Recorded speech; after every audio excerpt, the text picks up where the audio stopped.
everybody, how's it going? So long story short, I thought this was recording and I didn't realize I didn't have my game capture on, so I will come back in and redo Ifrit so all y'all can see it without the HUD. Because I beat it and then I realized not only was I recording without game capture, so I was like, whatever, okay, I'll redo it. But I'll have to go through the cutscene, and then I'll come back in here so everybody can see it. So yeah, oops, you know, technical difficulties, what can I say? But as you can see, I kind of beat him with no HUD, no monster. So we'll do the cutscene real quick, and then I'll come back in here unsynced without the echo on, and I'll do it without the HUD. And I'll let you guys see the gear too. So I'm like, oops. So without further ado, let's do this cutscene real quick, and then I'll come back in here. Oh yeah, let me turn the sound back on. Okay.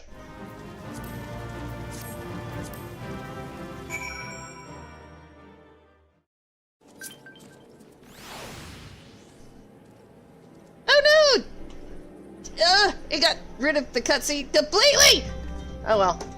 I'll upload that cutscene separate anyway. Oh no! Why? I'm kind of upset. You know what? Anyway, we can go back in and do the dungeon real quick. Show. Unrestricted party. Silent echo. Confirm. So you guys can see. Item level 20. Let's go do it again.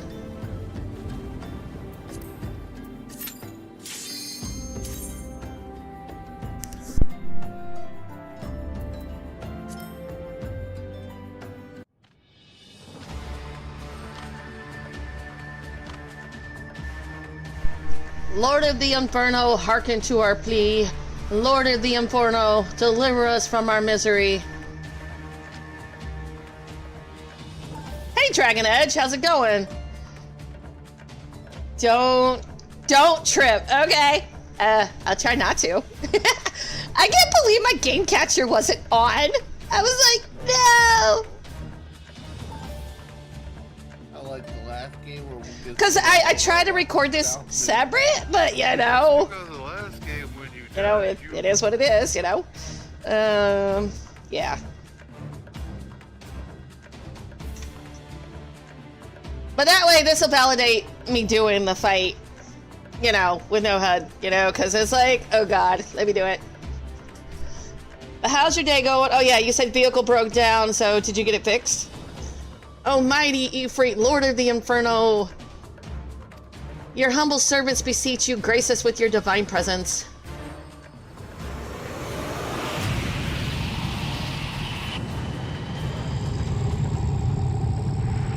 This is still a cool cutscene. I love it.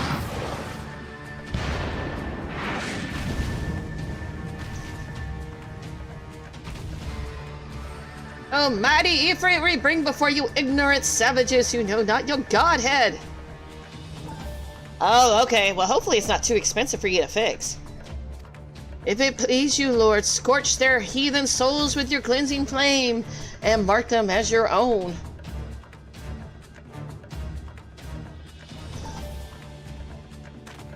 Bloody hells! Oops, I skipped that part. Oh well. Eh. What's going on? This ain't what we agreed. None but servants of Lord Ifrit may behold the right of summoning. The shows of unbelievers are forfeit. No, spare me, I beg you. Pitiful children of man, by my breath I claim you. Arise once more as my loyal minions. Feed my flames with your faith, and all who stand against us shall burn.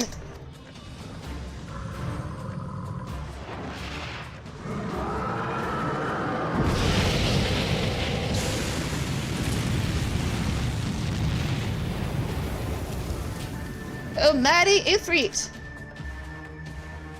my one true God.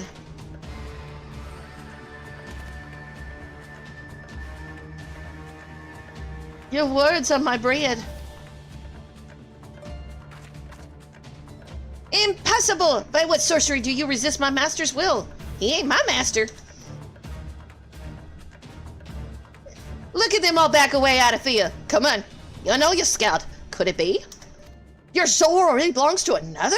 Yes, that is the only explanation. No, my soul belongs to me, myself, and I, and just those two other people.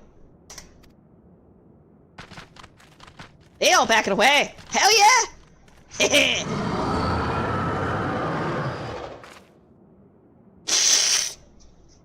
Forsooth, thy frail mortal frame can serve as vessel to the blessing of but one. Yet I smell not the taint of another upon me. The truth of thine allegiance with is clear, thou art of the godless blessed's number. My soul belongs to Jack Daniels. You know what? I agree with that. Totally agree with that. Make that a serving of 2. The paragons warned of thine abhorrent kind. Thy existence is not to be suffered. Boom! You know? What is it with you people putting flames around my ass?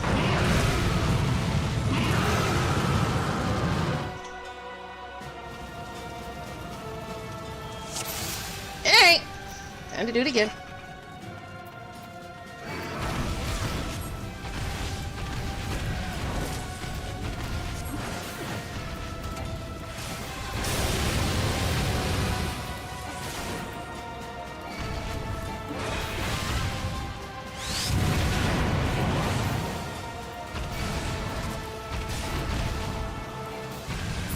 Well, welcome back, Dragon Edge. I've been missing you. I'm like, did Dragon Edge not, like, think I'm important no more? He ain't around no more, saying hello, at least.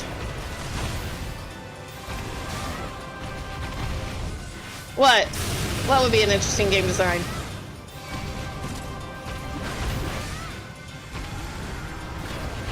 Okay, I read the rest of that.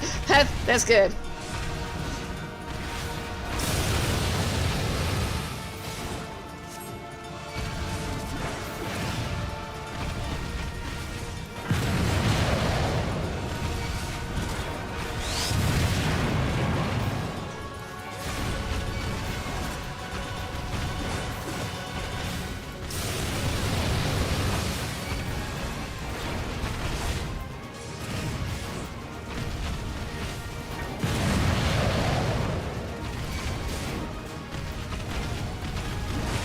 It's all good. I was just worried about you.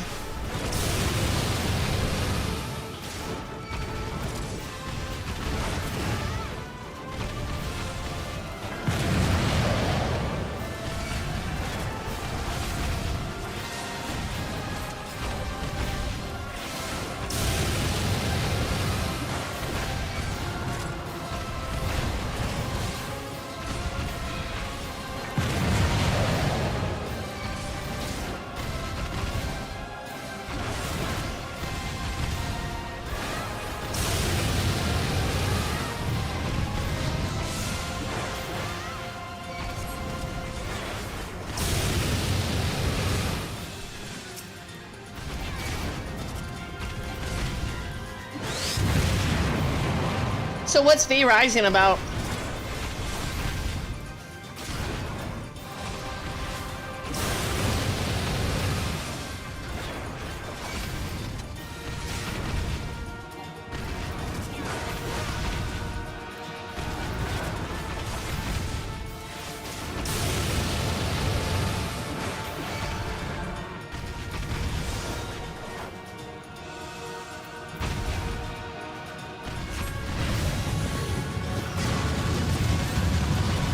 Oh shit!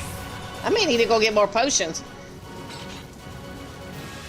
Or save my fortitude for that? Okay.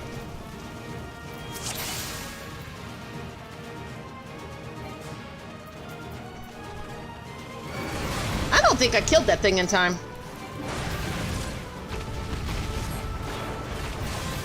So save my berserk for that, I think.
I am out of potions, so I may have to go make some more.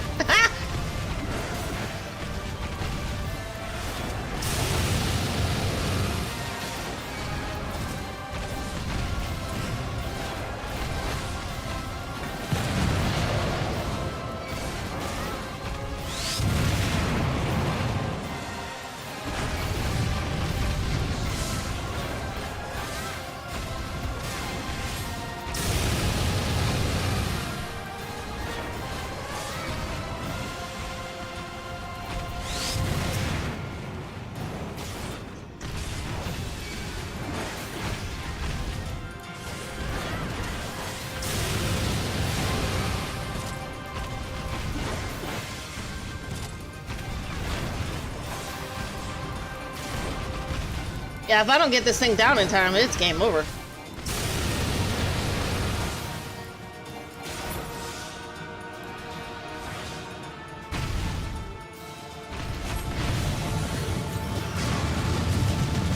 Oh, I lived! Holy shit! I lived! Okay.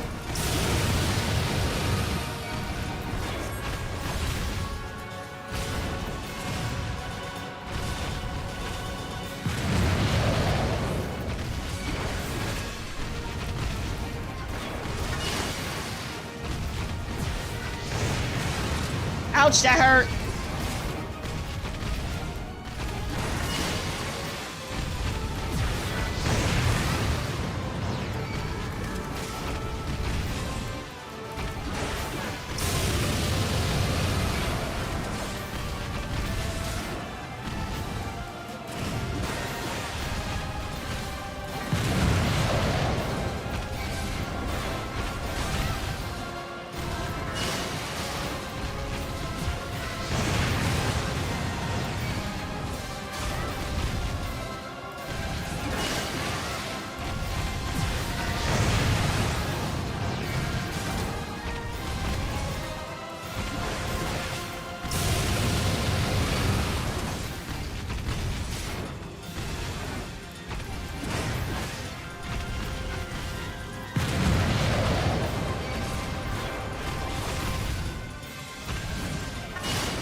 Oh, I guess I do have more potions. Had more than I thought. Works for me. Yay!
Pray forgive my lateness.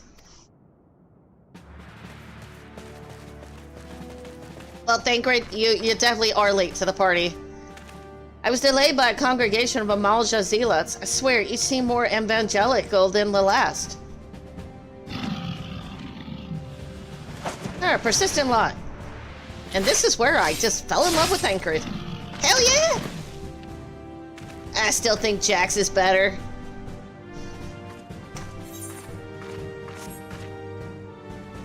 I see the Bloodsworn wasting no time extracting the captives, no less than I expect from the Flame General's hand-picked men.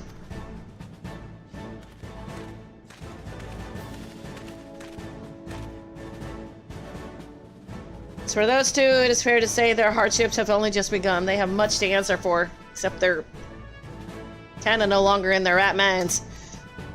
I feel I owe you an apology, Yidolani. Had I known this mission would prove so dangerous, I would never have left you to face it alone. You've been given a veritable baptism of fire. Well, let us continue this conversation in more agreeable surrounds, Camp Drybone, shall we say? Hey, Air Force, how's it going? This way, sir.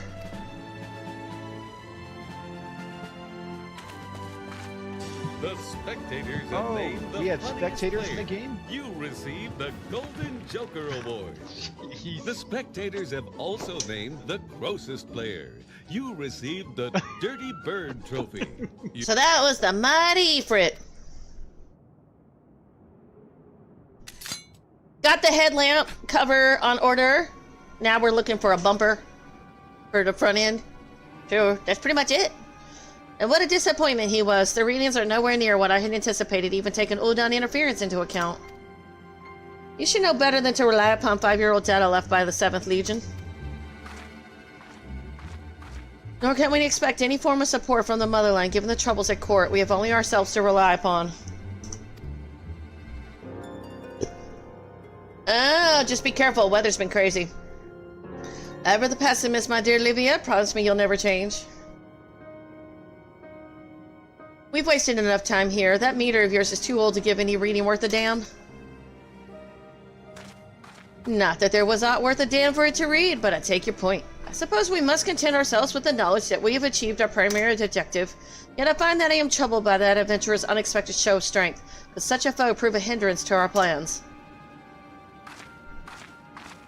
Perhaps, but that is a consideration for another time. You have been given a task. That is your priority. I suggest you treat it as such. Fail to do as my lord commands, and I will spare him the trouble of punishing you.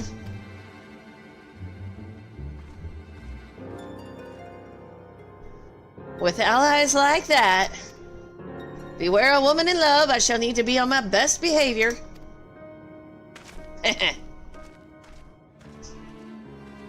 You know what? I'm never on my best behavior. Oh, Gorby got a job. He got hired by Walmart.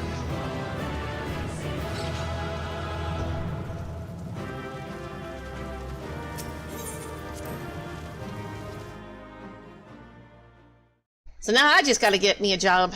A real job.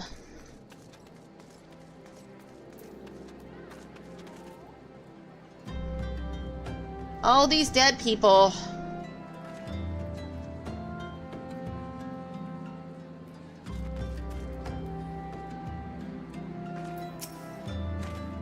Ah, there you are, Yidolani. Come, rest a while. You will have no better opportunity. After witnessing their god's ignominious defeat, the Amasha will be less inclined to risk our wrath, for a time at least.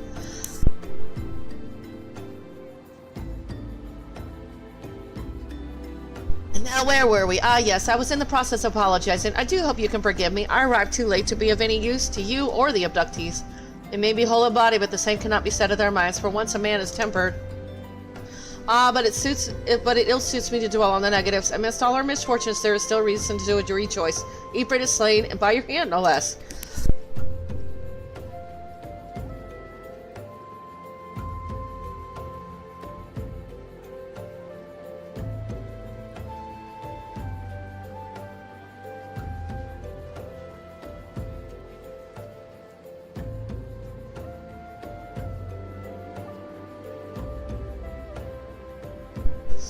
That is the deed of no ordinary individual, Yidolani. Not that I ever thought you were ordinary. On the contrary, I have long suspected that you have the potential to shape the fate of this realm. What can I say? My fine eye for talent remains undimmed. Vampilia will be proud beyond all reckoning when she hears of your deeds. I trust you shan't object to my bearing the tidings to her? That way I can claim to have contributed something to this mission.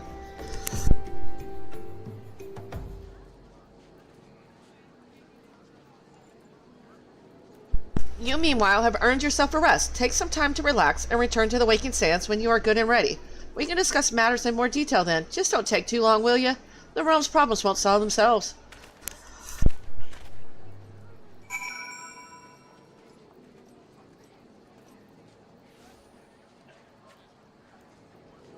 And what do you know? I'm sick again. What can I say?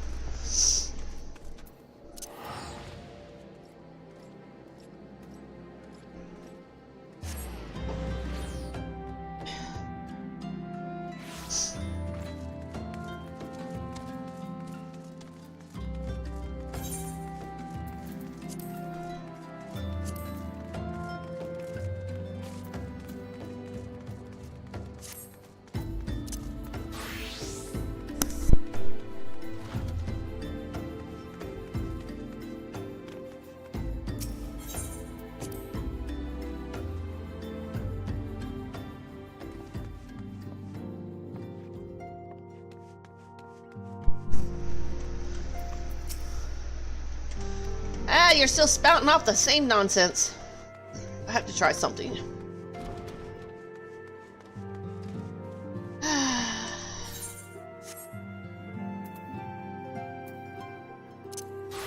Ooh, I can. Okay. What level is this quest? Oh, it's a level 20. Okay. What do I got over level 20? I'll turn it in with leatherworking. Ah, the triumphant hero returns. Thancred told us the news upon his arrival. He is presently in the Solar giving a full report to Lady Memphilia. You should join them at once. Lady Memphilia is most eager to see you.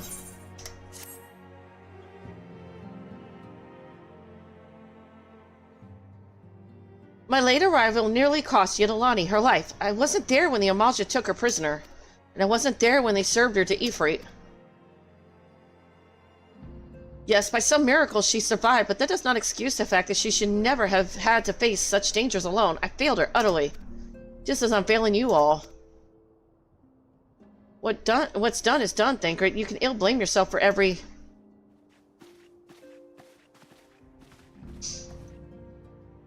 Yidolani, it is so good to see you again. Impeccable timing, my friend. I just finished regaling Memphilia with your heroic exploits. Thancred has told me everything. You have done well to return to us. The perils you faced were undeniably great, yet a part of me believes that I had no cause to fear, and now we can put pay to our long investigation. As we suspected, the Amalia undertook both the robbery and the abductions with the aim of summoning their primal Ifrit. Nor is this tale limited to Ul'dah. Similar incidents have been rife in both Limsa Lominsa and Gridania of late. I dare say you've been curious to how these crimes are linked to the primals. Permit me to explain. Having manifested in the physical realm, primals must consume ether if they are to maintain their presence here, and the stronger they become, the more ether they require. Now ether exists throughout creation. It flows through all life and permits the very air that we breathe. Alas, this alone will not suffice to sustain the likes of Ifrit. Nay, he and his kind require a more concentrated source of ether, crystals. It is for this reason that incidents involving crystals can often be traced back to a primal. Which leaves us with the why of the abductions. To understand this, you must first understand how primals are born. When all is well with the world, primals possess no physical form. Their essence is dispersed across the great river of ether. However, when the world is plunged into chaos, those who worship the primals cry out to their gods for deliverance from suffering. These cries serve as a beacon toward which a primal's essence is irresistibly drawn. It is this coming together, or etheric coalescence, which grants the being's physical form. Once born, a primal gains strength from its followers' worship. The more numerous and fervent they are, the more powerful their gods become. But the primals are seldom satisfied with such reverence as their adherents freely give, and in order to gain more power, they do not scruple to create followers. They do this by tempering mortals, a process to which you yourself were subjected. Yet even as Ifrit took your comrades in his thrall, you alone remain unaffected. This is thanks to the power you possess, the Echo. We know not the why of it, but those blessed with the Echo are immune to primal influence.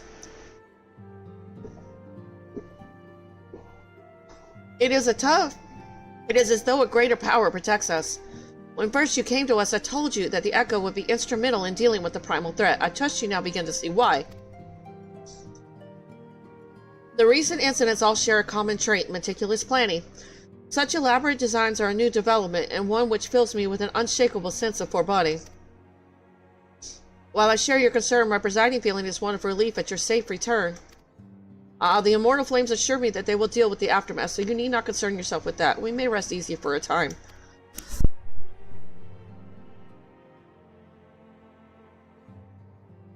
I suggest you take full advantage of the respite, Yidalani. You may be sure it won't last long.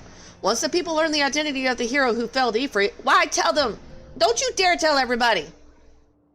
I fear you will have nary a moment to yourself. Leave me out of the newspapers!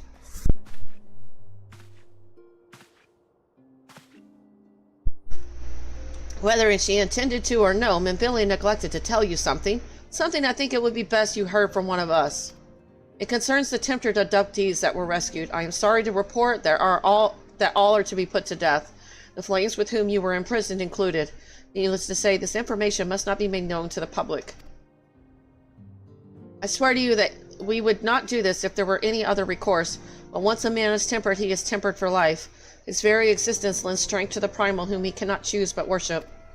And so we Scions continue our fight, that no more innocents need be sacrificed. I hope that you will continue to stand with us, Yidalani. But I should be going. I must offer my apologies to the Flame General for the losses his people suffered. Till next time. Aw, Thingrid, don't go! Don't go! Gods forgive me. How many more lives? Louisoix would never have allowed this to happen. I have to do better. I have to be stronger.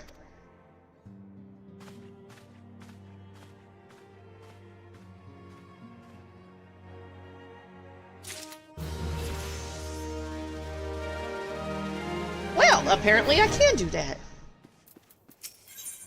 A hero in the making. Minfilia is wearing a wry smile. Might have something to do with your newfound fame? Minfilia is wearing... Oh, I already said that. Oops. Until not so very long ago, you were but one of many adventurers seeking to make their way in Eorzea. But for your character and courage, you were raised to the esteemed post of envoy. Thereafter, you traveled the realm, aiding those in need without thought of reward, confirming to Y'shtola that the Scions would benefit from your aid. And no sooner had you joined us than you personally bested the primal Ifrit. You have achieved a great deal in a short time, and won fame in so doing. Alas, fame does not come without a price, as you will soon discover.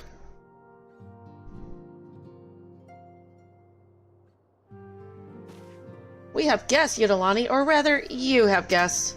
No, my fame! My life is over as I know it! Go away! I don't accept none of y'all! Go away! Ah, Lady Minfilia, radiant as always. I am given to understand that the Scions of the Seventh Dawn have but recently welcomed a new hero into their midst. I am not a hero. I'm an adventurer that likes to go crafting. Let me go back to my fishing. I'm here on behalf of the Malastrom Grand Company of Limbs and Lamensa to offer said hero a place of honor within our ranks. As you can see, Yidalani, your recent exploits have garnered you the attentions of the Grand Companies of Eorzea. Each organization would have Ifrit's bane for its own. To this end, all three have sent officers to court you. Wait, no, absolutely not. I turned down those offers. They would not ordinarily go to such lengths to enlist a new recruit. That they have is evidence of their high regard for you. You know, my definition of court is very different than theirs, apparently. I find myself wondering how word of Yidalani's deeds spread so quickly that the immortal flame should know of her triumph is to be expected. But what of the other Grand Companies? Eep! Yeah, as you should be eeping. Little Trolloc. Your reputation precedes you, Mistress Nightmoon. 'Tis no ordinary woman who can face a primal and emerge the victor. Welcome back! The Order of the Twin Adder has need of valiant women such as you. Join your strength to ours, friend, and together, let us ensure that peace ever reigns over the Twelveswood. Your original wife? What, that dude that was just talking is your original wife? Or do you mean Minfilia? What a pleasure it is to finally meet you, Mistress Nightmoon. My comrades speak of you in the most glowing terms. A woman of your talent belongs with the immortal flames. Join your strength to ours, friend, and together let us secure a prosperous future for Ul'dah. The Admiral was not exaggerating when she said you have the look of a hero. Full often does she speak of you, friend. As do many others in Limsa. Long before the rest of Eorzea took note, your name was well known to us, owing to your valorous deeds on behalf of our citizens. It is only natural that we should want you for the Maelstrom. Join your strength to ours, and together let us see the grand vessel of Limsa lament to the shores of glory. Can I go back to crafting, please? Lady Memphilia? Nah, I figured that's it. I just couldn't help it. The guy that was in front of me when you said that. I dropped her when she decided to become a miner. Oh, yeah. No, that's reincarnation, but yeah. So I've learned that just because you're reincarnated doesn't necessarily mean you're the same person. So happens to Erectonius. I didn't like Claudine too much, but I did like his counterpart. Very well.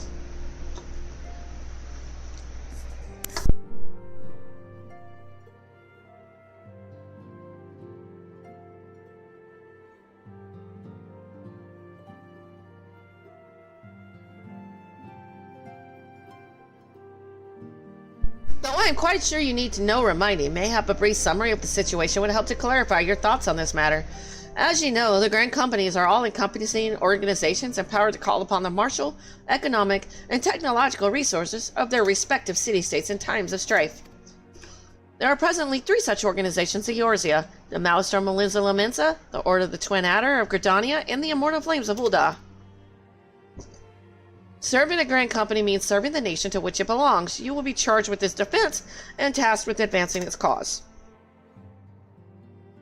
In return for your faithful service, you will be furnished with various rewards, some of which may well prove useful to you in your other endeavors.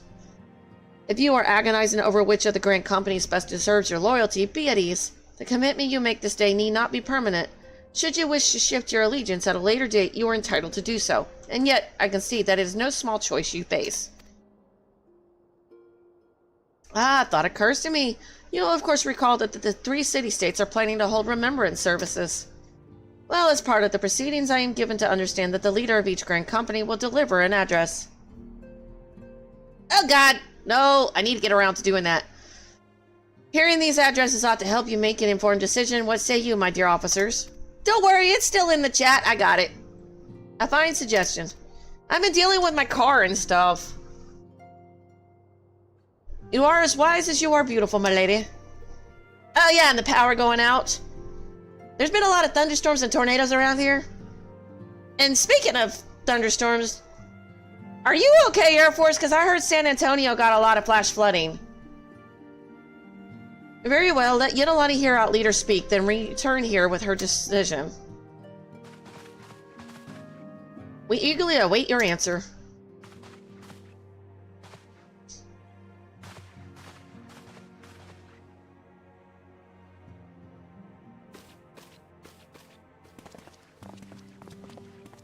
I know full well that adventurers are by their nature a liberty-loving breed, and not best suited to the discipline of military service. But I strongly urge you to join a grand company nonetheless. While the promise of reward is enticing in itself, it is not the only benefit. You are possessed of great power, Yidolani, and with it you are capable of doing untold good. Yet know that the great powers want to attract attention, not all of it friendly. There will be those who wish you ill, and you must needs be on the lookout for them. Yet however vigilant you are but one woman. In the midst of a grand company, however, you'll be one woman amongst many. And yet I always find myself by myself beating up primals. One woman, that's always one woman. Or man, if you're a man playing the same character. But, you know, it's like, you're always on your own. A friend amongst friends, your achievements will be shared, and so will the danger. I can think of no better arrangement. Of course, joining one organization need not mean leaving another. I hope that we can continue to rely upon your aid. The 12 know that we will have need of it in the days ahead. If I'm going to continue fighting primals, I'm going to ask for a pay raise. The Grand Companies seek to protect their own nations. Nuh-uh! Memphilia can't get tempered either. Throw her in the mix. Similarly, you're not quite the same. And what about Arnveld? Why isn't he on this team? Because I know he's over there in the same building. He's in here. I've seen him. I talked to him. Now then, I expect that you will be afield more often in the future. Yeah, but Arnveld isn't. In fact, he's a tank. As such, I would have you carry this Lynx Pearl with you at all times. It will allow us to stay in touch regardless of location.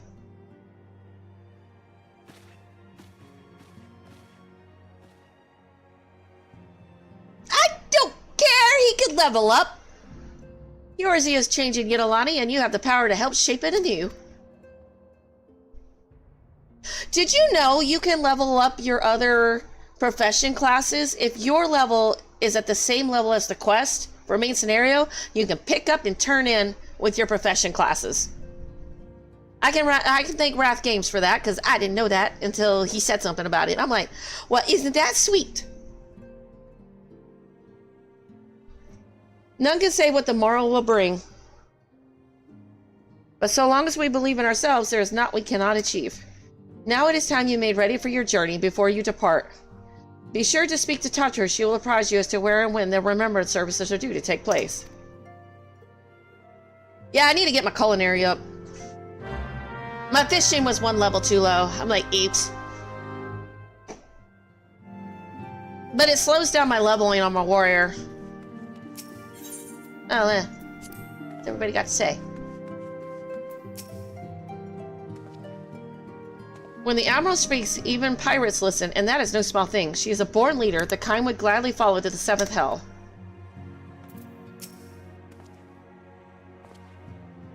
The Flame General is a passionate man, and his words never fail to light a fire in the belly of those who listen. I'm sure you will be no exception.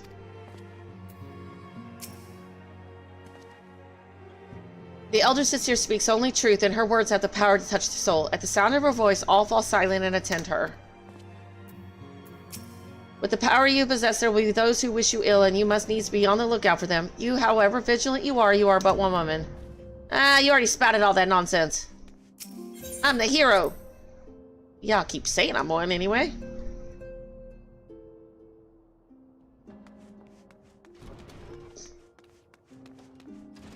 Ah, your stroll is finally gone. Let's see who's in here now. Brent's gone. 5 years ago, the 3 grand companies joined as one and fought the Garlean Empire at the Cartano Flats. And I haven't talked to these NPCs before, so now I gotta do it. And now, for the first time, the people will gather to remember those who fell in the battle. That being said, no one has any clear memory of what transpired that fateful day, not even the leaders of each nation. Speeches. Oh yes, I love them. There's nothing like a good exposition when you're having trouble sleeping. What? You know, she's really stupid. Crunch, crunch, crunch, crunch. Oh, hello again, lass. Meet Percivane. We was thick as thieves in the old days. At least I think we was. Oh, it might have been that he was a right creepy bastard. And I did me best to avoid him. Still, we was both members of the old order, so either way, we're in this together, eh? Is she the one that's in the Palace of the Dead?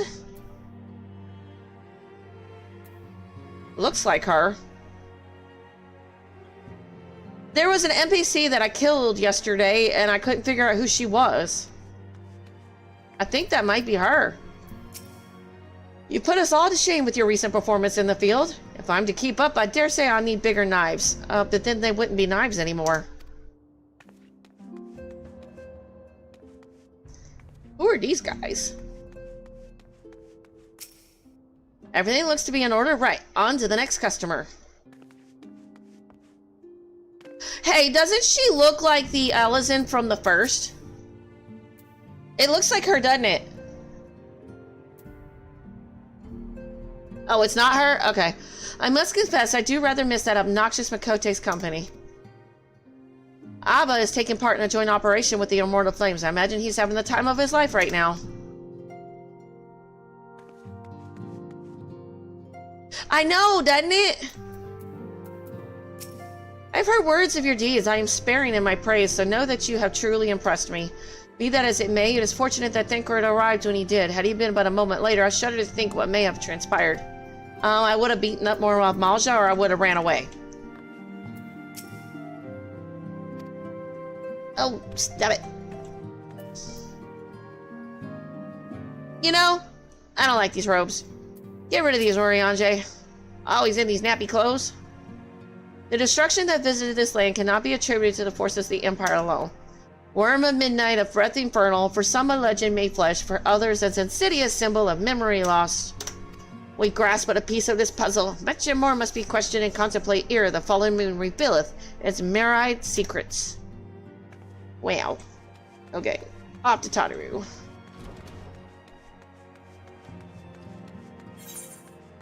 Sure, leatherworking is up to 22. Yeah, culinary and fishing are the only ones I got left to get up. I'm trying to get everything to 30. 5th shift reporting. How many shifts do you guys got? No.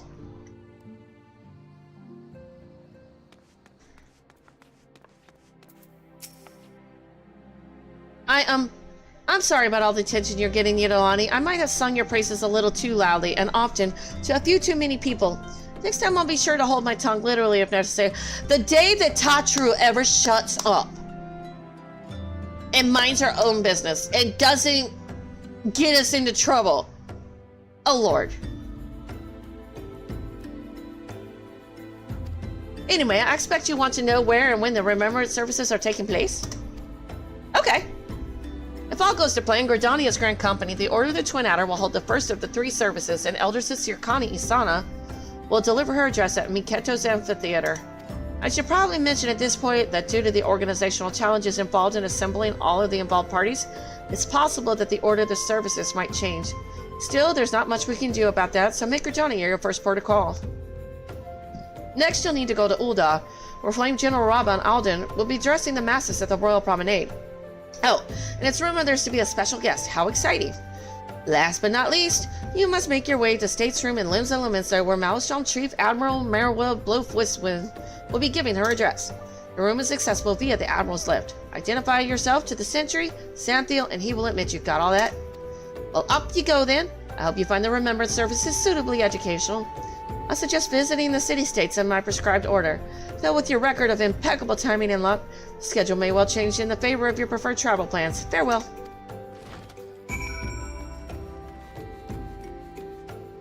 All right.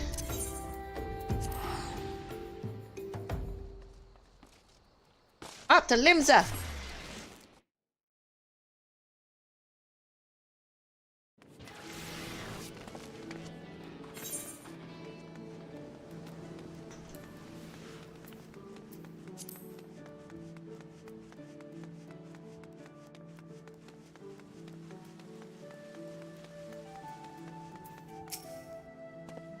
Here to attend the remembrance service. Be quick. The Admiral's due to give her address at any moment.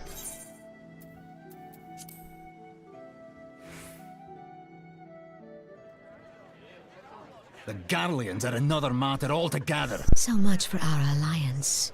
It's sunk beyond the seabed.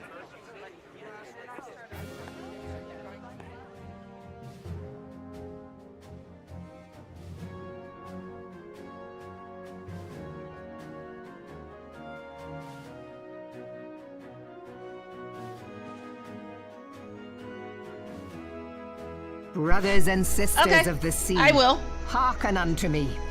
Look upon this. You put it in my our chat? mighty Okay. crimson standard, and tell me your hearts do not swell with pride.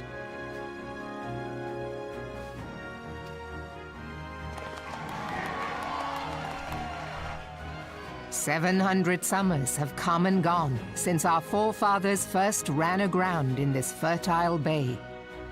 In that time, guided by the Mother of Oceans, Limsa Lominsa has grown from humble fishing village to uncontested ruler of the 5 seas and beyond.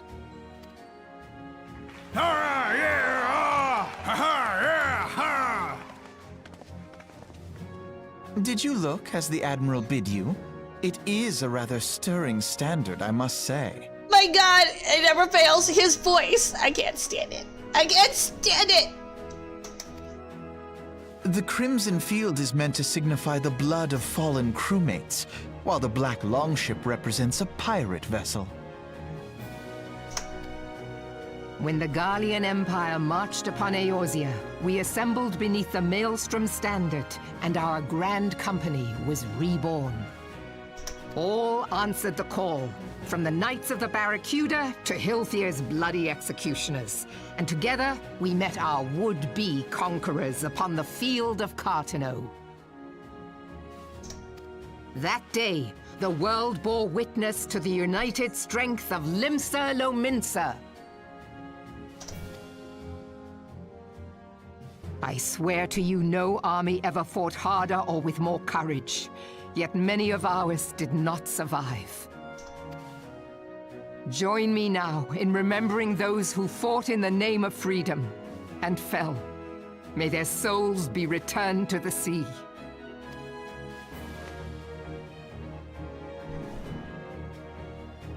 Lore-wise, yeah. Freedom. Yes, they have always been rather fond of their freedom. Much as the beast tribes have. Small wonder. Beneath the surface, one would struggle to tell them apart. It has been 5 long years since the calamity struck. 5 long years of tireless rebuilding. Yet still the wounds of the calamity fester and weep. But when I stand atop the mizzenmast and gaze out upon our battered and broken vessel, I see an undying spirit. Did we not build all this from the wreck of the Galadian all those centuries ago? Shall we not do so again? Yet there are those who would see this ship of ours sink beneath the waves of the restless Rotano. The Sahagin creep ashore seeking blood for their accursed god. Those fishback The Sahagin bastards. have risen? While the mines of Ogomero spew forth kobolds who push ever south, despoiling our lands as they go. These savage beast tribes will be the first waves to crash against our creaking hull. And behind them swells the grim tide of the Garlean Empire. Even now the curs fly their flags within our borders. Doubt not, but that they will be upon us ere long. We are well nigh surrounded. Yet there are those among us who would rather turn their swords against their crewmates than our cannons against our foes. How can we hope to repel our many enemies when mutiny breeds below deck? There is but one course left to us. One bearing that will bring us victory over the beast hordes and the Empire both, and see this ship safe to port. We must mend the rift the calamity has reopened twixt pirate and maelstrom, and stand fast with our adventurer brothers against the coming tempest. Mark ye well, a crew without unity is no crew at all. 'Tis but a mass of drowned men. To me, then, brothers and sisters of the sea, gather beneath the undying crimson standard, and pledge me your strength, your skill, your wisdom. And with the guidance of the navigator, this great vessel of ours shall ride the waves, till sea swallows all. Long live the Admiral! Admiral Melvin! Gather the lads! Oh, where's me cutlass? I'll follow ye to the 7 hells, Admiral!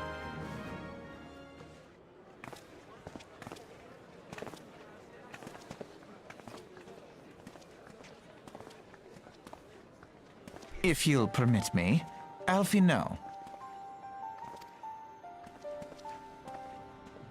And my sister, Alize, at your service. I saw at a glance that you were a fellow traveler. You might call us students of history, sampling the realm's remembrances in pursuit of enlightenment.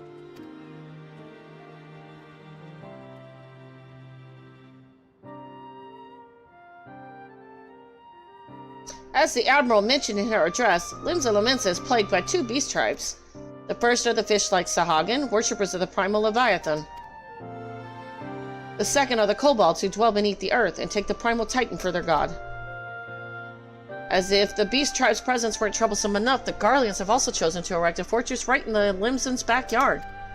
And that is to say not of internal strife. As a nation of pirates, there is no end to the blood feuds between the various factions, and while they fight amongst themselves, the Garleans whet their blades and watch. If the Lamensans are to have any hope of withstanding the Empire, they must first resolve their own affairs. Differences must be set aside, and the primal threat dealt with once and for all. To this end, I expect that they will soon take a decisive action against the beast tribes. Mark my words, the Malastrom standard will be drenched a deeper shade of crimson ere long. That a capable adventurer like you would be a valuable addition to their crew is beyond question. But will you sail with the Admiral?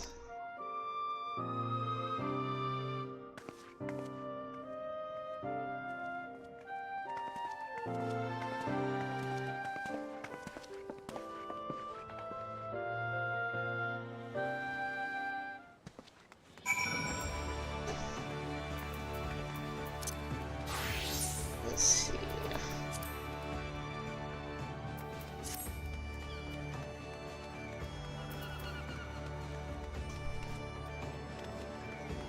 Now, off we go to... Oh, I guess I'm already at the airship landing.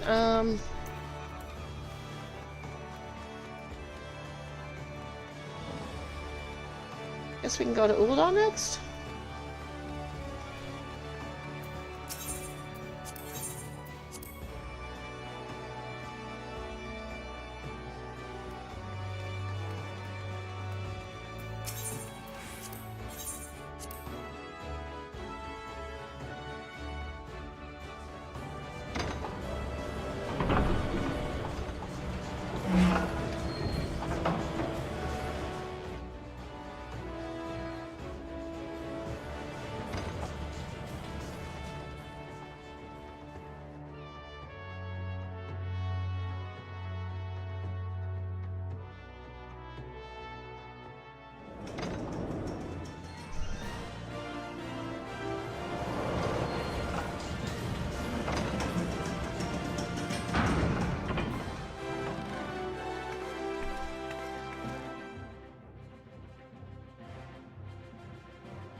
Hunting strip.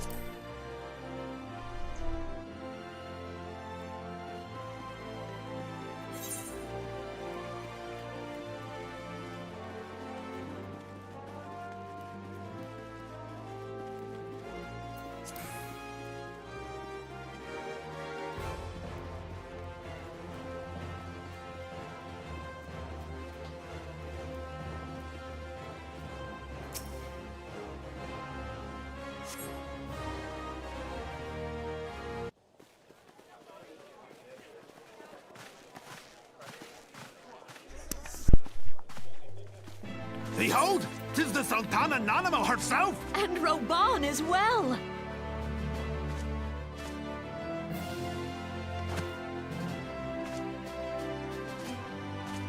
Hark you, souls of flame, drawn to the bosom of the desert, where the fire burns brightest and shall rage forevermore!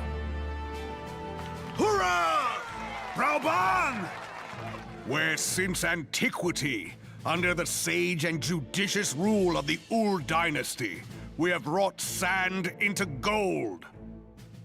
Where by the grace and glory of Nalthal have our brave sons and daughters flourished and prospered. I speak of Ul'dah!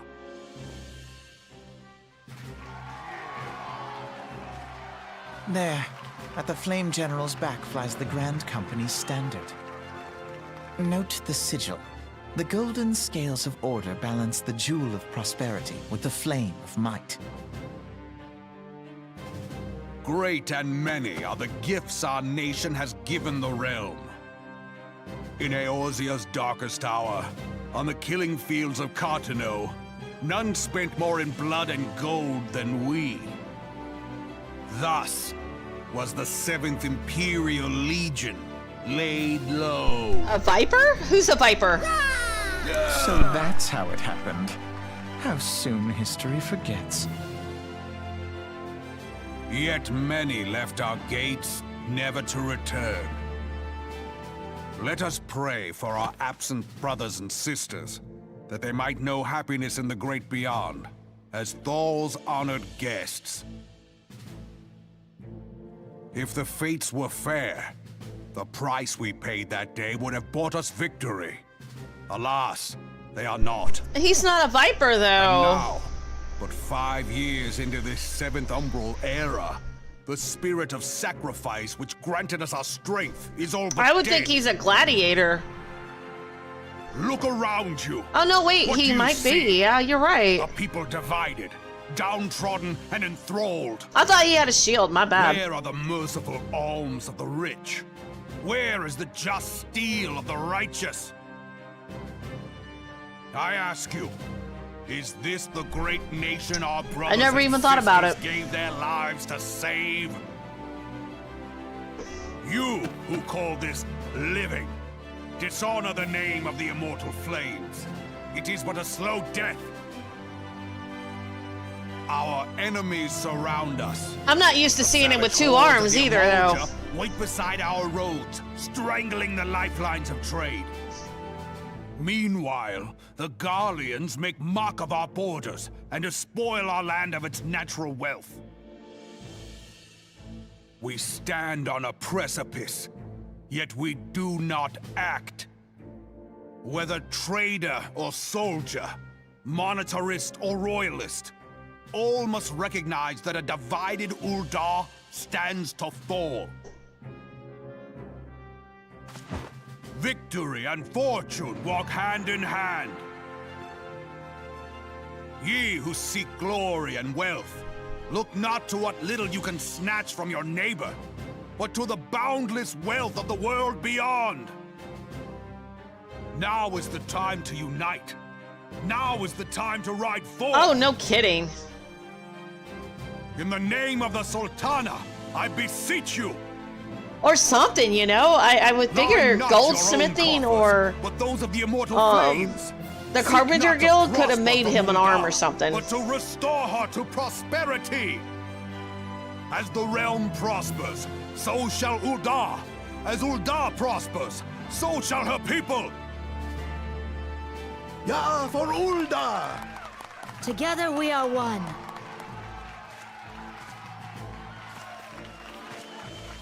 Give Your the Sultana a grace. gun. Rauban?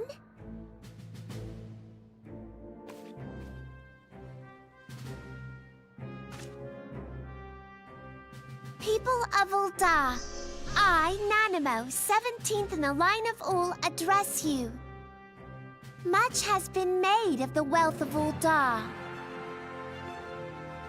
Yet those who measured that wealth in coins and carats are gravely deceived. For the true wealth of Uldar lies in the health, happiness, and hopes of her people. Beloved subjects, I bid you raise aloft the torch of Uldar, that her flames might serve as a beacon for all Eorzea to see. God, just looking at his arm, holding her up makes my own arm hurt. For victory and fortune, stride fearless into the inferno, for we are by fire reborn!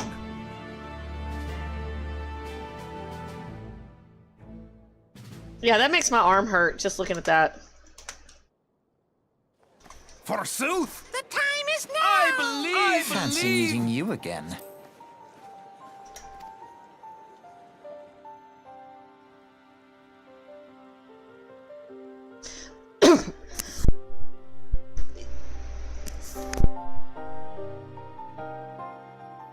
The Udons have a long history of conflict with the Umoja, the beast tribe that worships a primal Ifrit. Judging by your look of distaste, I take it you have encountered them. The Uldons do not shy from confrontation. It ought threatens their precious posterity. They will seek to crush it. So have they dealt with Ifrit thus far, smothering his flames each time he is stoked to life? Yet he is but one of several problems. Though they have been quiet these past 5 years, the Guardians have not gone away. Meanwhile, refugees continue to arrive in droves. And Ulda has no clear policy on how to deal with them. You know, I'm starting to notice subtle differences between the two.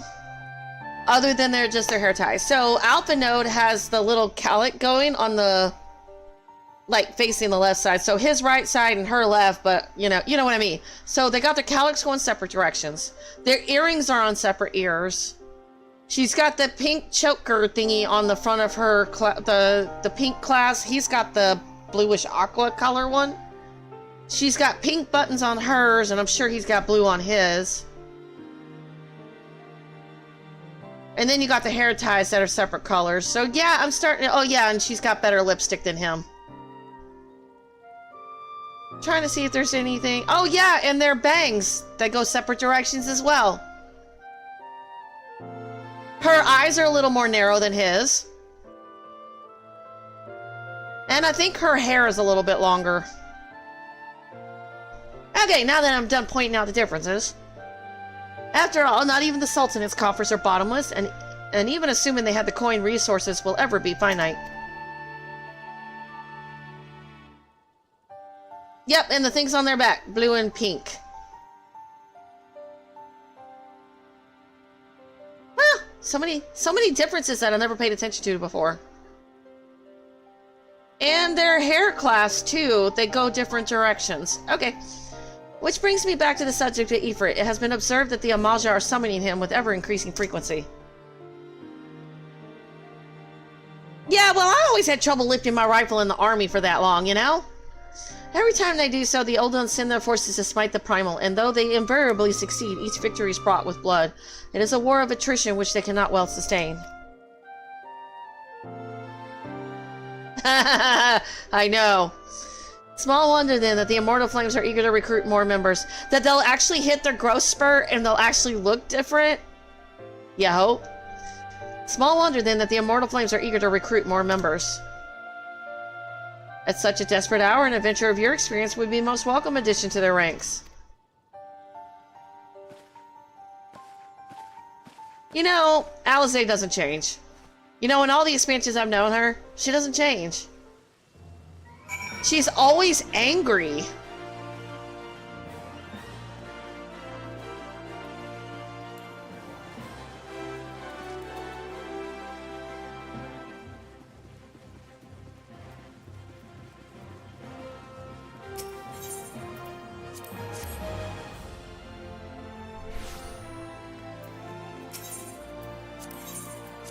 You know, Minfilia needs to reimburse me for all these travel tickets that I'm taking. This is not cheap on my budget.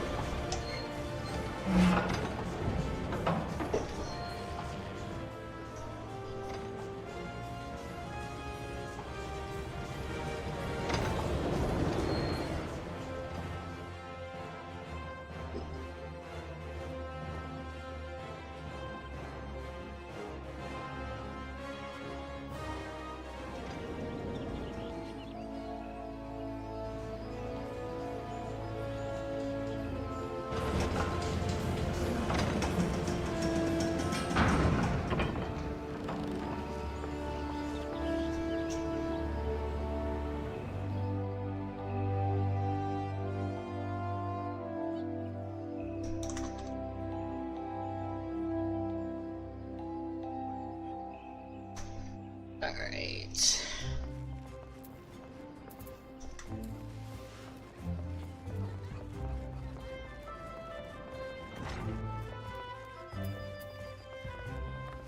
So this is what a map looks like when you don't do all the quests yet. I've been so focused on crafting.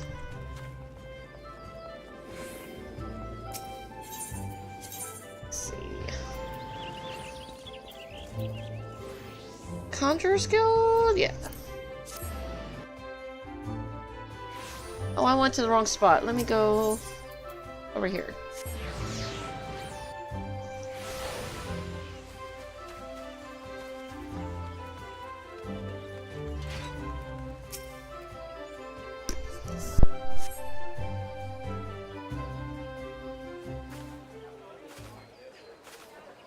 I lost my son to the calamity. The 3 Seed Seers are all together. Some say you couldn't take a step without stumbling over a body.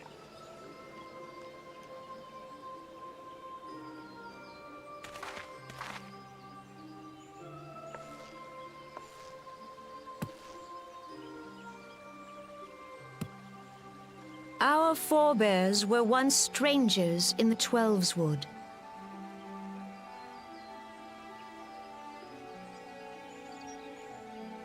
Fearful of the Green Wrath, they hid themselves in the dark recesses of the earth. Yet they dreamed of basking in the dappled sunlight of the forest. Through great effort, they proved their worth to the elementals, and were granted a place beneath the boughs. So it was that Gridania was born, some 5 centuries ago. Working hand in hand, the Hyur and the Elysian settlers sowed the seeds of our civilization, and soon they were joined by folk of all races. So nourished by the waters of unity, and blessed by the light of the matron, Gridania flourished into the great nation it is today. Do you see the Gridanian standard? There, hanging behind the Elder Seedseer. The entwined serpents represent the unity between Hyur and Elysian. An elegant symbol, do you not agree? In accordance with the will of the elementals, we have embraced a life of peace. Alas, our neighbors have not always sought the same for themselves, nor for us. Though we Gridanians have no love for war, we have still less for those who would threaten our way of life. Ever have we fought to protect the sanctity of the Twelveswood. When the Garlean Empire brought its war of conquest to Eorzea, we rallied under the noble standard of the Twin Adder that we might push back the encroaching darkness.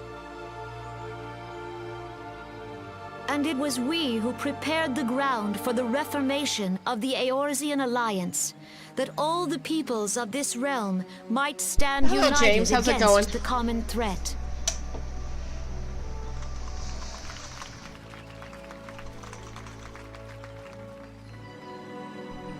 "5 years ago, the Alliance met the armies of the Empire upon the fields of Cartano. It would prove the bloodiest battle in recent memory. Countless Gridanian lives were lost. As Supreme Commander of the Order of the Twin Adder, ever shall I bear the weight of our people's sacrifice. Alas, their loss was not the only tragedy to befall us that day, for soon came the calamity.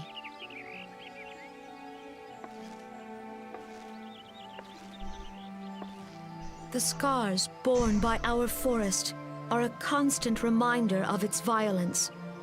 Our lives have been irrevocably changed, each waking hour a struggle to survive. Driven to desperation, some among us have strayed from the path of righteousness, resorting to banditry, poaching, and other unconscionable deeds. To compound our woes, the Ixal have returned in force, emboldened by our suffering. They test our defenses nigh without cease, and prey upon the vulnerable. So beleaguered from within and without, it is of little wonder that our unity now falters. Dark times are upon us. Time was a man could walk the high roads without fear. On this day, 5 years ago, countless Eorzeans laid down their lives that we might behold another dawn. Please join with me in honoring their memory.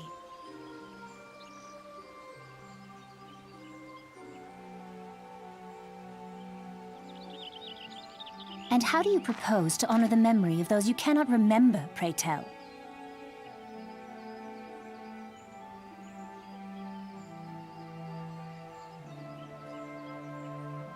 The destruction wrought by the calamity was indiscriminate.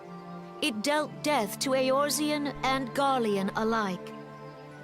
Yet while we have labored to rebuild our homes, to rebuild our lives, the Empire has set about raising steel fortresses here in the Twelveswood. Let none be mistaken.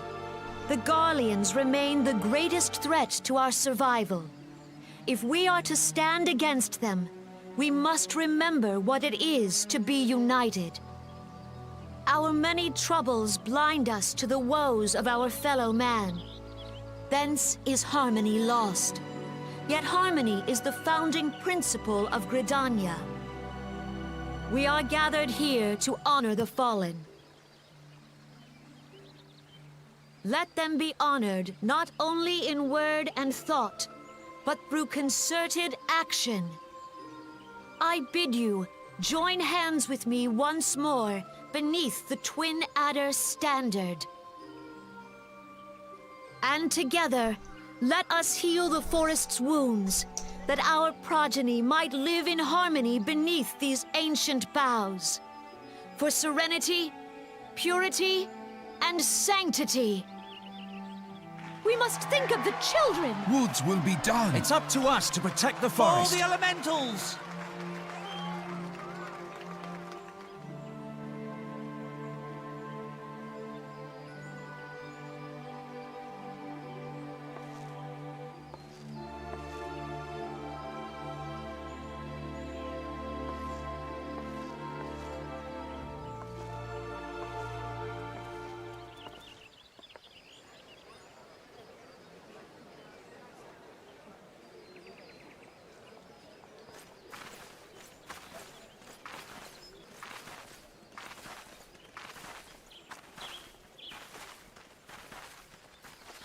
Fancy meeting you again.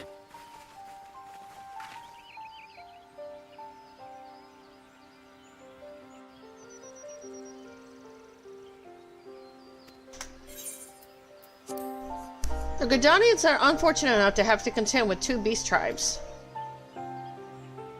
The Ixal are unquestionably the more troublesome, being of a naturally warlike disposition, and want to summon their bloodthirsty primal Garuda. The Sylphs, by contrast, are peaceful in nature, being mischievous rather than malevolent, and have long been on friendly terms with the Gridanians, until recently at least. Alas, they have grown aloof, a change observed at roughly the time they summoned the primal Ramu. The Gridanians have no love for war, and they consider open conflict a last resort. Though they clash with the Ixal ever more regularly, you may be assured that they do so in self-defense. As for the Sylphs, they are as yet bound by a peace treaty, though one wonders how long it will be before it is broken. The Twelveswood was grievously wounded during the calamity, leaving Gridania vulnerable to attack. People are hopeful that restoring the wood, and thereby the power of the elementals, will put an end to their woes. Yet how long will that take? Centuries, I'd wager? Meanwhile, the Ixal will continue their incursions, spurred on by Garuda and her insatiable appetite for destruction. Whether the Gridanians like it or not, sooner or later it will come to all-out war, and when it does, the Order of the Twin Adder will need all the help it can muster.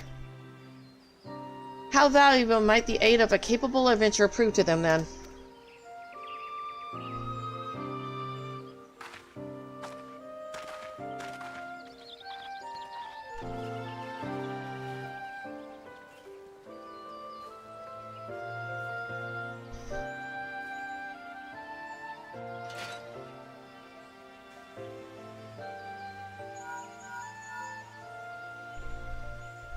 Yidolani, this is Menthilia. You are well, I hope? Would I be correct in thinking that the final remembrance service is now concluded?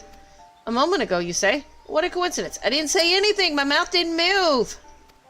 Jesting aside, I trust you remember our guests from the Grand Companies? Well, delighted though we are to have them here at the Waking Sands, it would not do to keep them in suspense any longer than necessary. In short, hurry back. They really need an option where I can refuse one.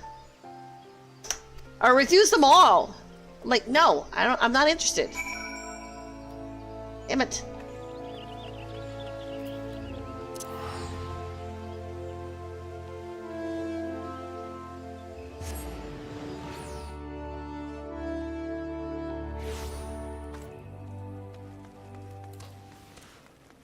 The upside to all this is I will finally get my chocobo.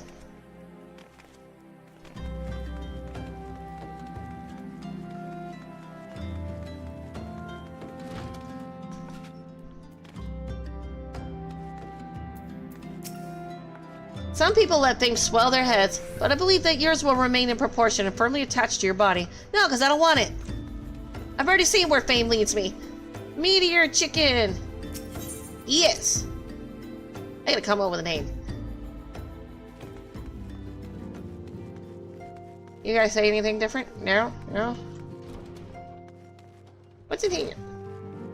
Can I go in this room? Nope. Nope, I can't go in there.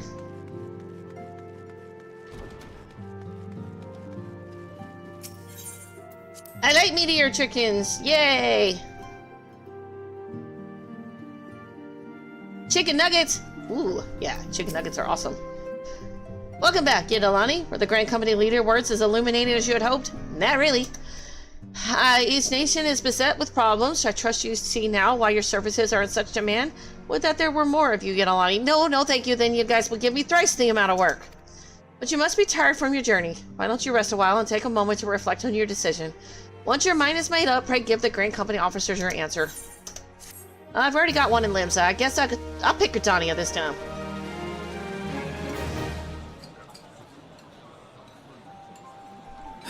The gods only know what grand company our adventurer friend will keep. He is such an ass! My opinion on the early Alpha Node does not change. He is such an ass! The wheels of change are in motion regardless. Brother, are you certain this course is best? Whatever do you mean, dear sister? The so-called remembrance ceremonies were little more than standard waving rallies. As though the Calamity and Seventh Umbral era warranted scarcely a mention. Well, of course they were standard waving rallies.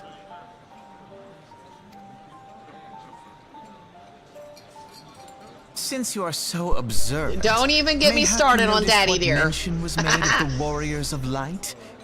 None.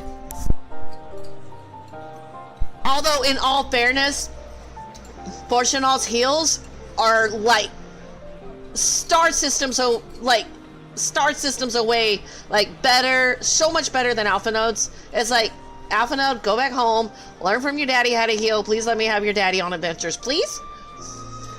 I suppose they must have forgotten the heroes who spared Eorzea a fate worse than the Calamity? No, dear Alizé, they haven't forgotten these details. They have elected to omit them. Deep are the wounds the Calamity inflicted upon Eorzea. So deep, in fact, that the realm still bleeds. Needless to say, the beast tribes and their primals do little to alleviate the pain. So, the task of salving Eorzea's wounds falls to the scions of the Seventh Dawn, with a little help from our friends, the Grand Companies. Remembrance will yield no remedy. If our world is to heal, we must put the horrors of the Calamity behind us.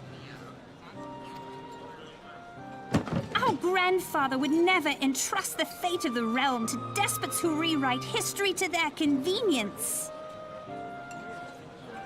And she never fails to, give her impassioned little speeches.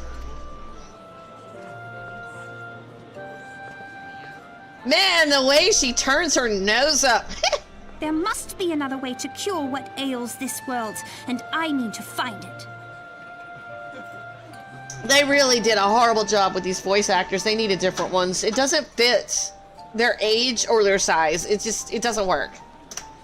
They sound like adults in little kid bodies. You are most welcome to try. Our paths may differ, but our destination is the same. In time, I dare say we will see eye to eye. I should hope so.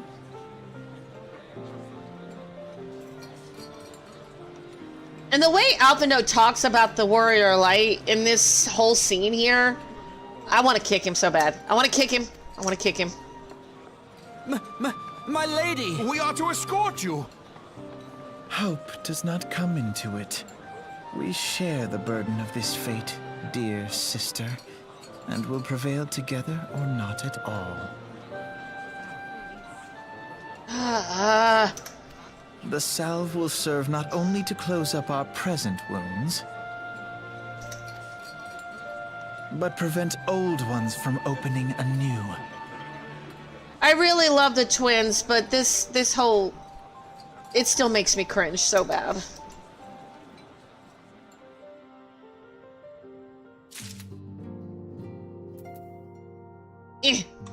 I'd like to say no to Alia. Hell no, but I guess I gotta pick one. Here, I'll pick you. I've already got my Vera. She chose Limsa, so I'll choose Gridania this time. Can you blame us? Not only is his voiceover a horrible Dragon Edge, but the way he talks about the Warrior Light, the way he treats the Warrior Light, it's total bullcrap. Like, you're nothing more than a Primal Slayer. If you die, we'll have to find a new one. He says that. I don't know. I mean, he doesn't treat us with a whole lot of respect in the beginning, so makes me want to kick him, or put him over my daggum knee and give him a few swats on the behind. You know, it's apparent he didn't get enough little spankings, and trust me, some kids need it, and that kid definitely needed one. Alize probably needed a few good whacks on her butt, too. I take it the Elder Sitseer's words have touched your heart. Have you resolved to entwine your destiny with that of the Twin Adder? I mean, those two teenagers need a less entitlement. You have chosen wisely, my friend. The Elder Sitseer will be overjoyed. God, I'm probably going to make a lot of Alpha Note and Alize fans, like, mad with that, but early Alpha Note and Alize, no. I just can't stand them. I like them later. I do. I just don't like them right now. No. And every time I come back and watch this scene, it makes me cringe so bad. And thank you, not your business. I should. I wish I could, but it won't let me. I can't reach through my screen and do it. I don't even think they have an emote for spanking, and it's probably a good idea because your role players would probably abuse that option. I'm like, without further ado, let us speak of practical matters. In order to complete the enrollment procedure, you must report to our headquarters in Gridania, the Adder's Nest. Don't give your ERPers more things than you need to do. It's the company you keep, Twin Adder. The Twin Adder recruitment officer seems eager to welcome you to Gridania's grand company. The building you seek stands in the southern part of the city, now called New Gridania. Give your name to the personnel officer there, and he will guide you through the formalities. Oh yeah. Don't give the ERPers more ammo. I mean, it's bad enough you got to see the Weibo police in Limsa. I don't need to see that side again. Or is there another one? The Moogle, the Rogden with the Moogle head and the Moogle slippers with just his skivvies on. I don't need to see that again either. That scarred me for life. I have no doubt but that your deeds will bring great honor to our order. When next we meet in Gridania, I shall be proud to call you sister. Wait, why does everybody call me sister? It's like all of the Ellison like to adopt me or something.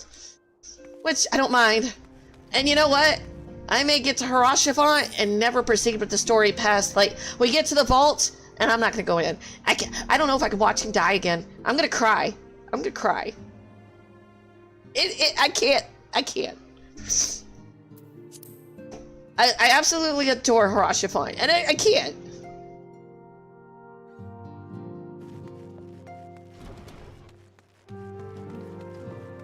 Okay, where am I going? I'm going back to Gridania, apparently. Alright.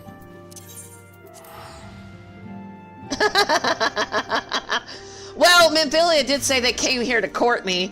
I don't think they understand what that word really means. Court means something completely different to me. And it's like, what?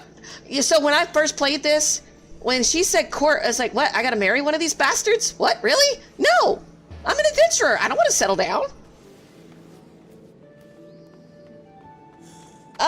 Dragon Song Reprise Ultimate. Isn't that the one where they try to wind back time? And if they try to wind... I've seen it in YouTube. I didn't actually do it. But if they try to change time, then the Dragon Song War Hraesvelgard is going to join Nidhogg instead. And, so yeah, in order to end the Dragon Song War, the sacrifices of Hraesvelgard and Ysel were necessary. Although, I really think there could have been another way found. Like, I don't know, the Warrior of Light taking the lance instead? Maybe not die, but damn, that probably would have gotten all of the Eorzea up in arms.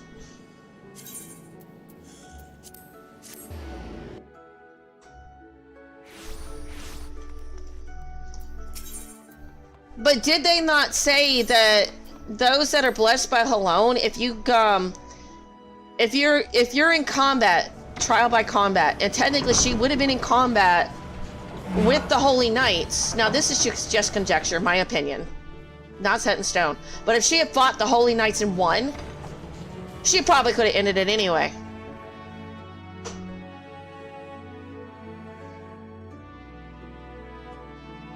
Nah, probably not. Because didn't they do that one back when, after COVID? So isn't it part of Endwalker, or is it part of Heaven's Ward?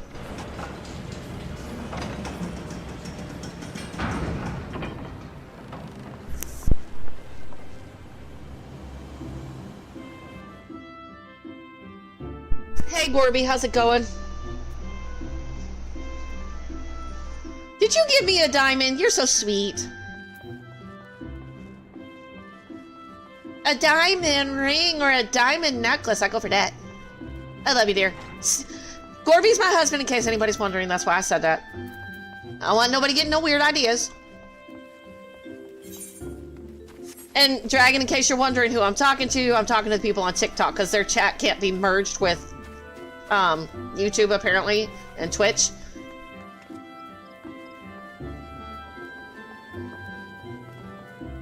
Let me see. Where am I going? That way. Man, I really need to get some of these quests off my board. I can't stand this.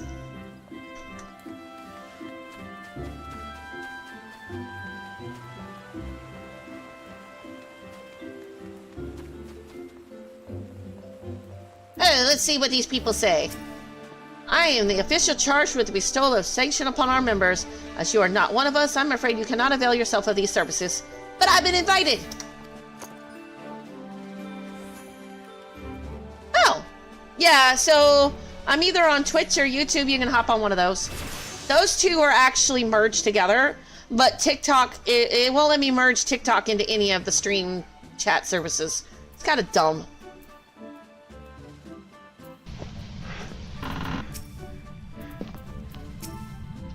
But yeah, if you want to be part of the conversation, just come hop over to Twitch or YouTube. I'm on those sides. So if you need the link, I can offer it, but it's still Min Crystal 2002, so that's my name.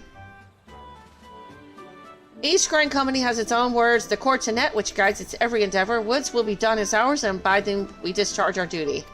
Whether you belong to an organization or fancy yourself a lone wolf, we all need principles to live by. Probably can't talk to you. Come to join us on the front line, or perhaps you have questions to ask. No, I don't want to join the front line. Not yet. Oh yeah, I can't. You are come to the Adder's Nest headquarters of the Order of the Twin Adder. Ever do we welcome they who would toil in the elements' name for the good of our forest nation. My name is Yidalani Nightmoon. I believe you are expecting me. Or I am here to enlist if you will have me. You know what? I am here to enlist if you will have me.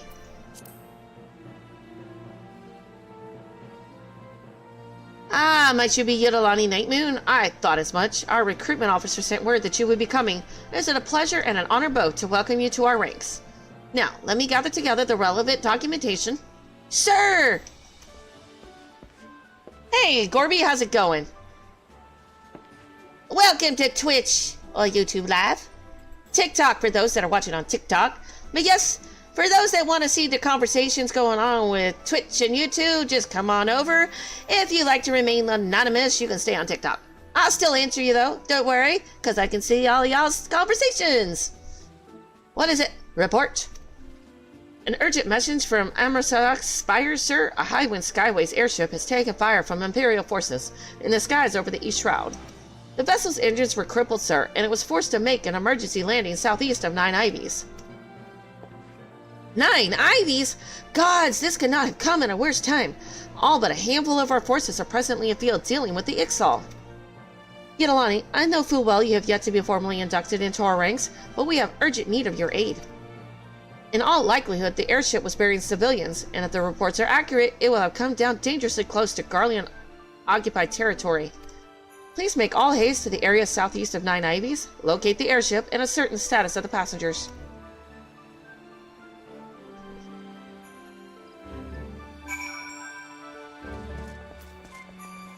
Off to 9 Ivies? Okay.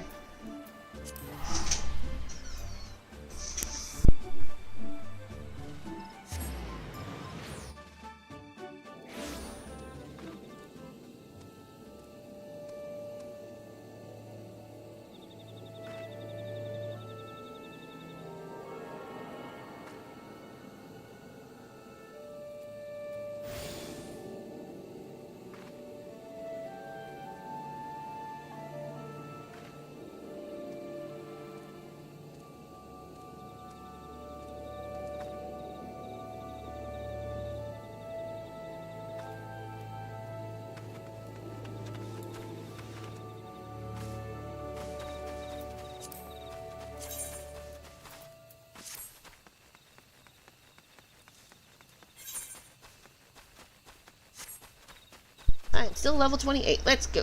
Oh, wrong way. My bad. Let's not go that way. Let's go this way.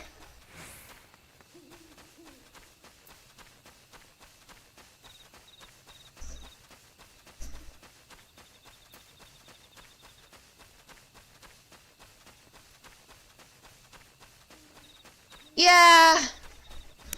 I can't get the name Moon Crystal. I did try. So, I guess the closest I could do was make my last name Night Moon. At least I'd be consistent on Final Fantasy with the Night Moon thingy.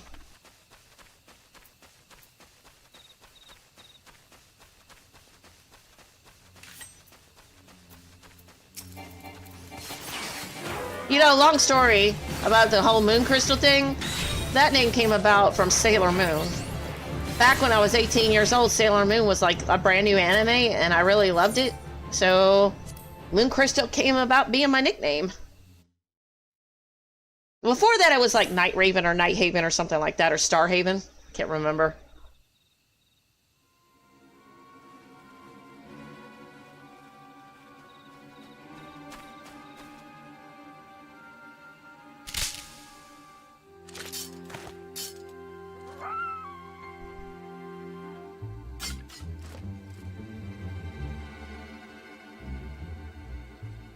An adventurer? What are you doing out here? No, wait. Let's find some cover first.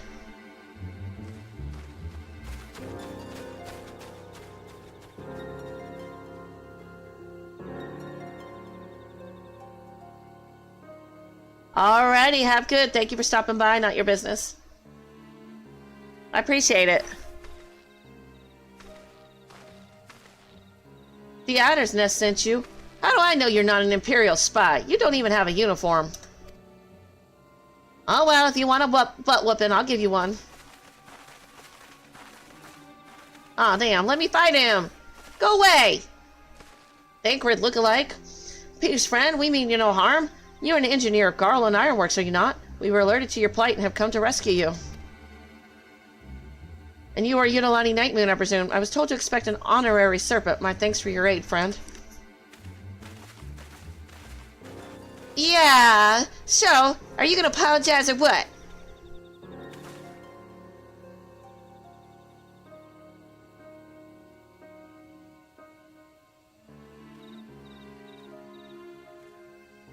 I've never seen a craft of this design. It must be Garland's work. Is there no end to this man's treachery? Secrets of Magitech belong in Imperial hands. They are not to be squandered on Eorzean savages. Oh, hey, Dusk. How's it going? It's going good, thank you. We are taking this craft back to the fortress. Dismantle it if you must. And bring the engineer. Someone must pay for Garland's crimes.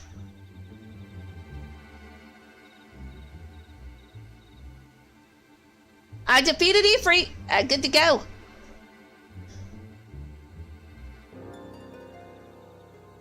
Imperial scouts from Castrum Oriens. They mean to requisition the ship.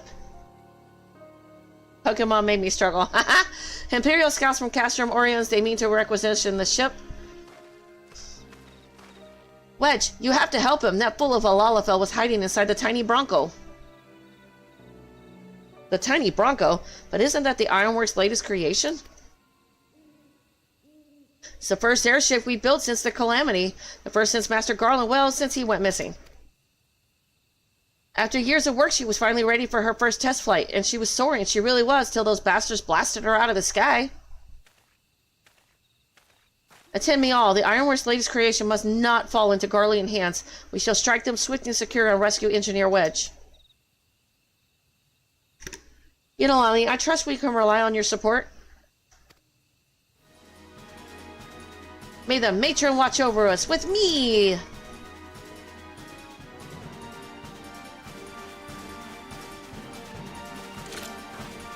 An ambush! To arms!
This has gone on long enough.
That fool of a Lullavel, yep, I agree.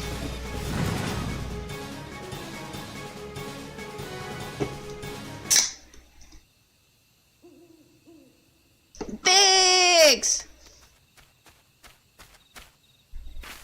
Onion head! Red onions, anybody? Red onions? I love red onions. Wedge, you shouldn't have stayed with the ship.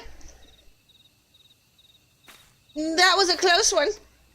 Too damn close to how she looked anyway. The auxiliary propeller is a dead loss, but I think we can wring enough thrust from the main propeller to get us airborne. A few minor modifications and we should be able to fly the tiny Bronco home.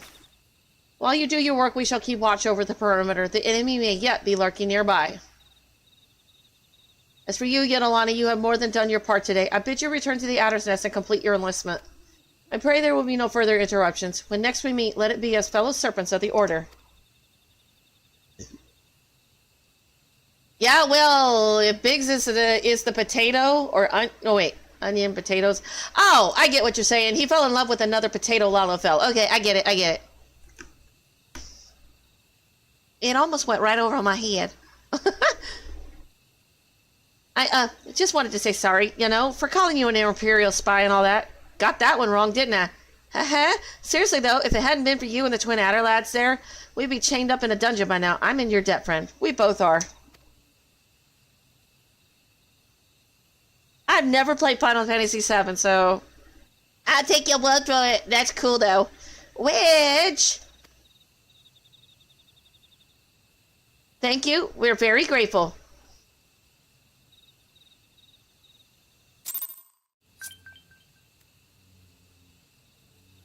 Alright, where am I going now? Back to the Adder's Nest. Okay.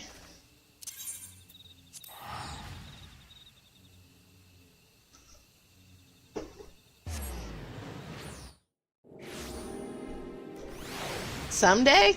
Yeah, someday.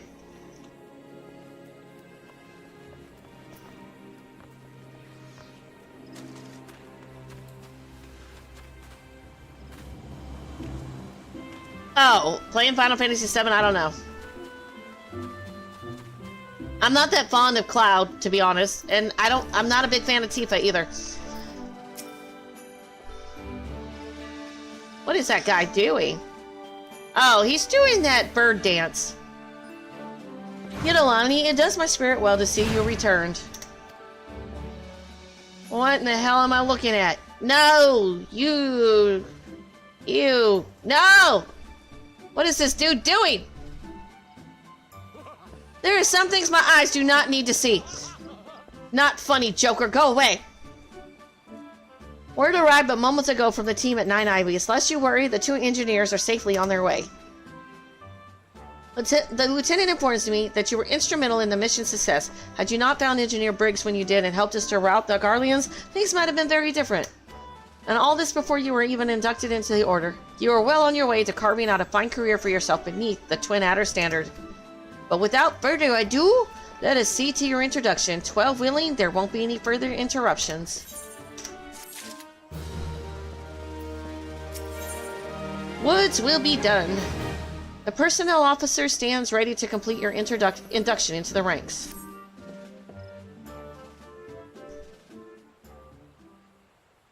Protocol requires that I apprise you of who we are and what we do, after which I will invite you to swear an oath of your own free will. Ah, look, they all came for my enlistment. When do I start boot camp? The Order of the Twin Adders, the Grand Company of Gridania. It brings together the martial, economic, and technological resources of our nation, that we might stand strong in times of direst adversity when our very survival hangs in the balance. Our order was formed in the days before the calamity and Gridania mentioned. Our order was formed in the days before the calamity in readiness to fight the Garlean Empire and to combat the beast tribes and their primals. Needless to say, our struggle continues to this day. Elder Sister Kani Senna is the supreme commander of our forces. Under her wise leadership, we protect the people of Gridania and the sanctity of the Twelveswood. As the entwined serpents that grace our standard, let Forestborn strive as one with friends from afar to ensure that peace shall ever reign in Gridania. In so doing, we honor the will of the elementals, and theirs is the will of the wood. Now then, Yidolani Nightmoon, I ask that you give unto us your oath of allegiance in whatever fashion you see fit. Ah, yeah. Woods will be done. I shall strike down our enemies and drink of their blood. That sounds funny. My life for the Elder Sincere? Absolutely not. I do remember the other guy mentioning Woods will be done, so I'm going to say that one. Woods will be done. So my first playthrough, I didn't start talking to NPCs until late Shadowbringers, so I'm trying to change that with this playthrough. So you know the words of our grand company, that as well. Bound by this common belief, let us strive to preserve all that is good in this great nation. By the power vested in me, hey, we're not getting married, don't you marry me off? By the power vested in me, I assign you the rank of Servant Private 3rd Class. You are now a woman of the Order of the Twin Adder. Go forth, Private, and do that which brings peace to the Twelveswood and honor to our name.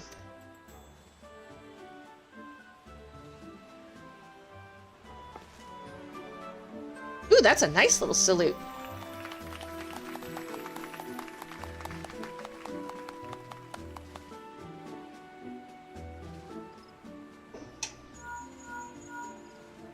does Menthilia always know when I'm done talking to people? Can you hear me, Yidolani? This is Menthilia. An officer of the Order of the Twin Adder contacted me with news of your enlistment. My congratulations, Private. I have no doubt that you are eager to make the acquaintance of your new comrades, but I would ask that you pay a visit to your old ones first. Remember, though you are now a serpent of Gridania, you are no less a scion. Pray return to the Waking Sands at your earliest convenience. There are some friends here whom I would very much like you to meet. We shall be waiting. A distant call of a friend in need, perhaps. As you are needed elsewhere, I shall not keep you any longer. I would, however, suggest speaking with High Serpent Commander Vorsa Heloix before you depart. He may provide you with assistance on the journey ahead.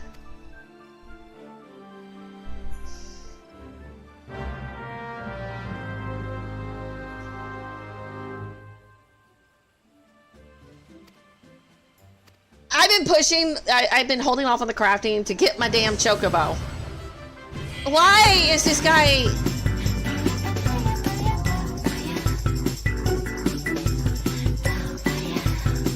Oh, thank you, Alaka. I liked it. So he puts on leopard print underwear. I almost consider this harassment. Go dance somewhere else, dude. Not funny. My little chocobo. Vorsa believes it past time you were issued a personal chocobo. Ah, Private Night Moon, I understand you have been working tirelessly in Gridania's name. You are truly an example to your fellow serpents. But tell me, have you ever felt as though you couldn't get to your destination quickly enough? Oh yeah. That perhaps you could do with a swifter pair of legs? Oh yeah. My chocobo. So you might consider getting a personal chocobo. You have yet to be issued your own bird, am I correct? Given your considerable talents, you should be able to obtain one in no time at all. Let me tell you how to go about it. First, you must obtain a serpent chocobo issuance by exchanging company seals with the quartermaster. Once you have this deed, present it to our man Singar, and he will furnish you with a suitable bird.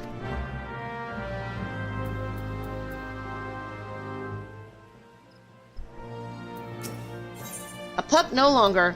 Borsai Hello would have you begin your training in earnest. Listen well, Private Night Moon. The Order of the Twin Adder does not just welcome glorious seekers willy-nilly into our ranks. We stand here today because we believe in your potential. We believe that you will go forth as a serpent and help restore order to a world gone mad. Yet potential alone will not carry you far. Indeed, the road to glory is littered with the bodies of would-be heroines who lack the determination and diligence to hone their innate talents. But you will not suffer the same fate, I am certain of it. It's with such high hopes for your future that I would send you to begin the next phase of your training. The venue shall be the Wolves' Den, a proving ground established by the Yorzian Alliance to prepare Grand Company recruits for the battles that lie ahead. The Wolves' Den is to be found just off the shores of La Nacia. The ferry at the Morabay Dry Docks in Lower La Nacia will grant you passage there. On your arrival, seek out Storm Captain Barroco y Los Dallison. I've already taken the liberty of submitting a letter of recommendation on your behalf. Alright, so Chocobo. Let's do the Chocobo. Speak with Circuit Issuant to Cigar? Who's Cigar?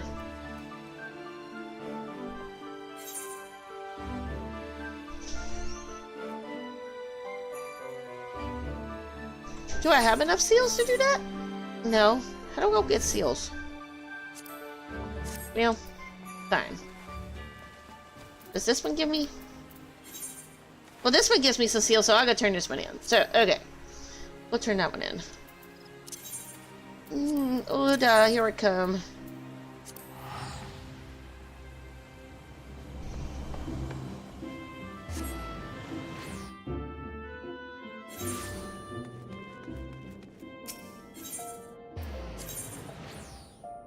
Oh, we had to go to the Morabay Dry Docks. My bad.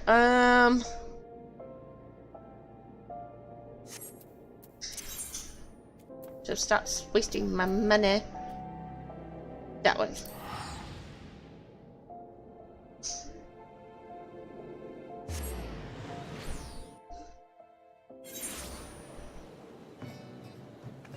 So I'm thinking of a problem here. So this whole self-sufficiency stuff, what am I supposed to do about the chocobo and the whole Thavnarian onion problem? I have to think about that one.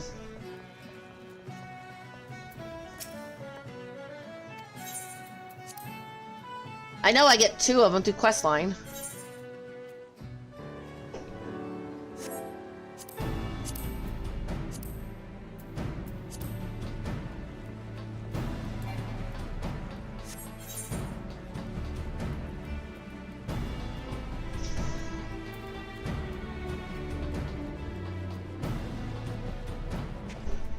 What am I supposed to do with this guy? Why is he red?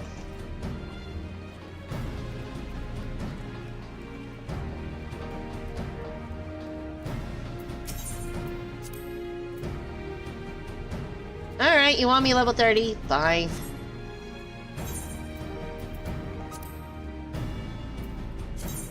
Let's see.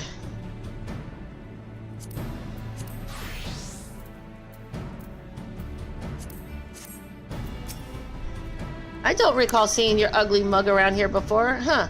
You say that Helluck sent you? You said he was sending a new wolf to the den. Bah, more like the runt of the litter if you ask me. You barely have fangs for the hounding, but I guess I'm feeling damn generous, so I'll throw you a bone. Start yourself off with crystalline conflict? Them training bouts are made special for reckless adventurer types who can't tell sound strategy from a horse's behind. I still reckon it won't be dawn before you run home with your tail between your legs. Crying for your mum.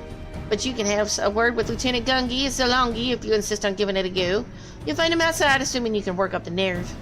And stand up straight, maggot. This ain't no place for the weakest spine. Dismissed. There, I got my 1400 seals. Now, give me my damn chocobo. I want me chocobo! Exactly, Dusk Enterprise.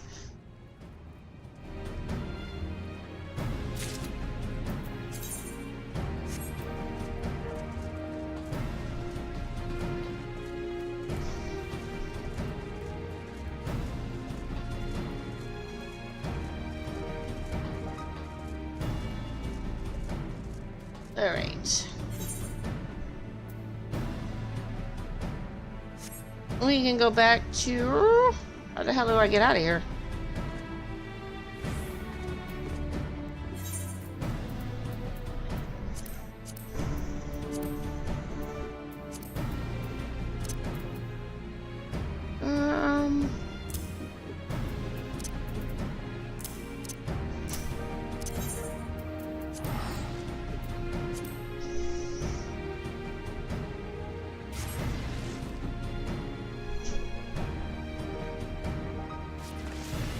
Who am I supposed to give this to? No. Black Shroud.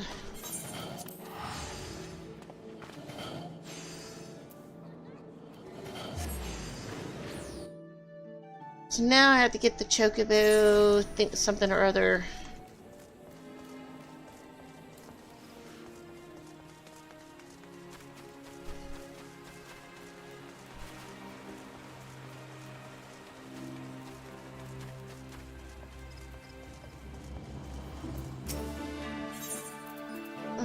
Armor, material, this one.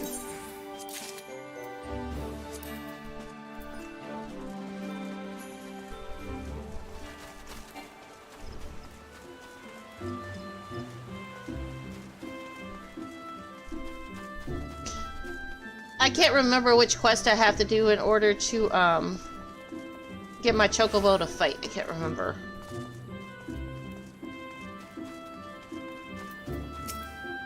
Want a bird issued, you say? Then I'll need to see your serpent chocobo insurance.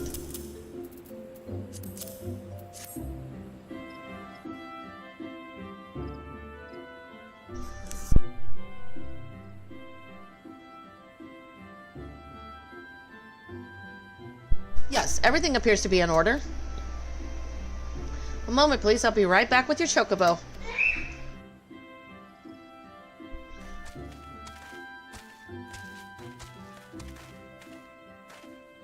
And here he is. The fellow has been in high spirits the past few bells. He must have sensed that his master was coming. And here he is. Oh, now then, to make it official, you'll want to give your noble steed a name.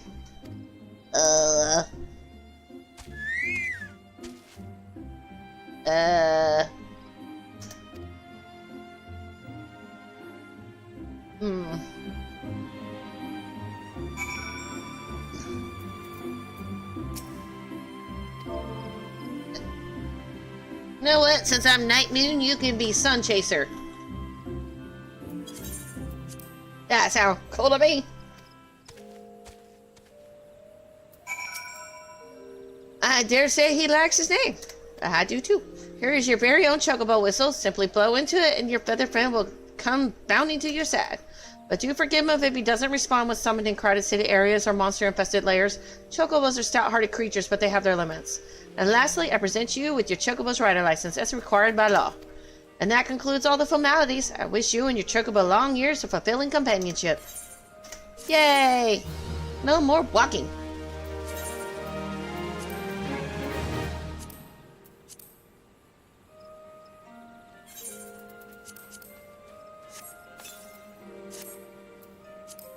Okay, go to Mount.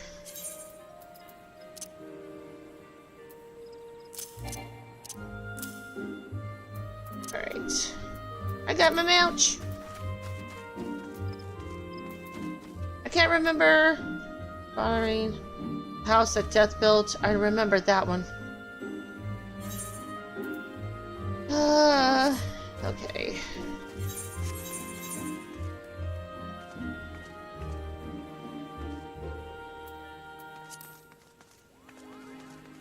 Isn't there one for fighting? Is that one available?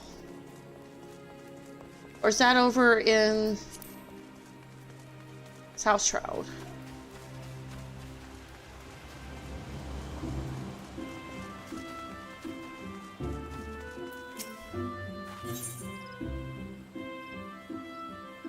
Like civilized men and women, Twidatter. Lieutenant Scarlet's looking for a few good soldiers.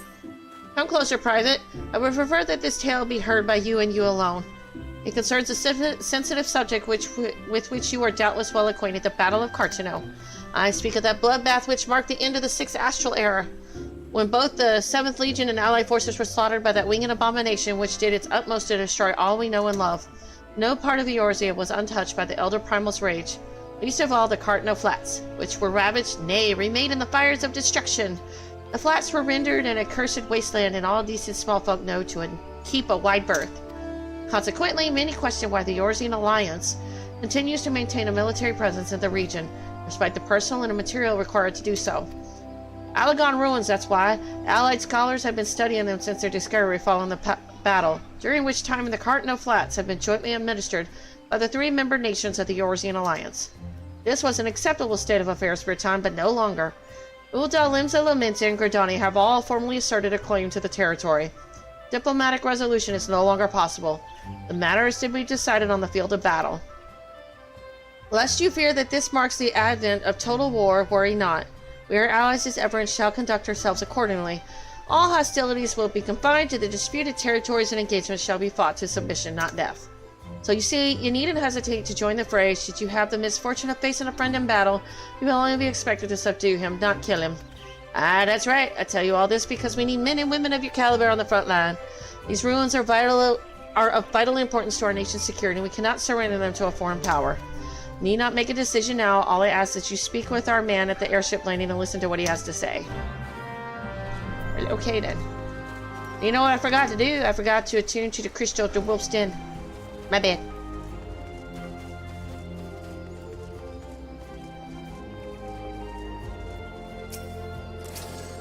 Airship landed?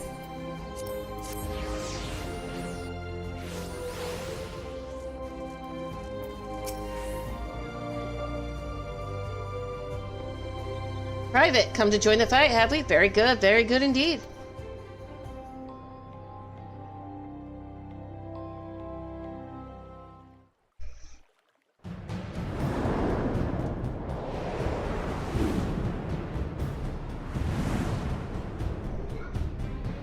Oh, I don't like that battleground. I hate that battleground.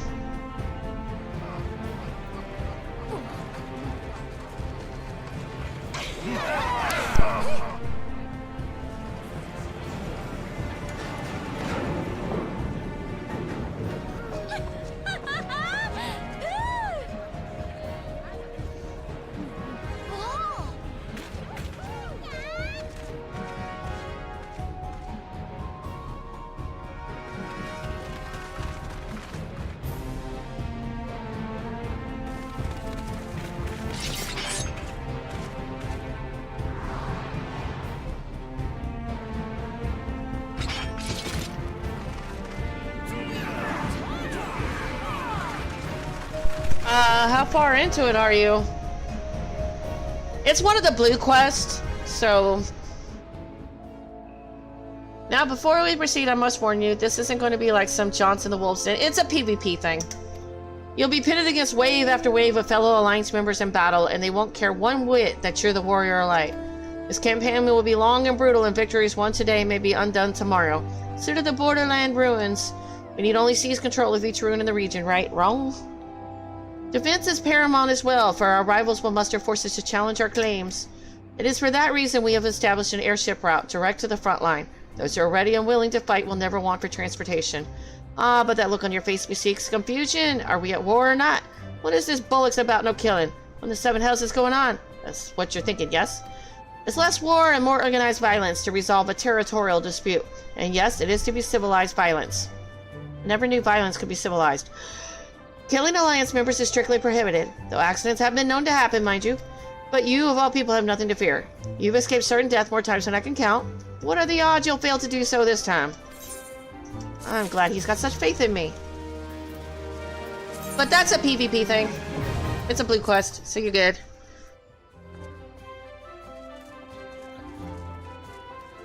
I'm pretty sure the one I'm looking for is either in Central Shroud or South Shroud.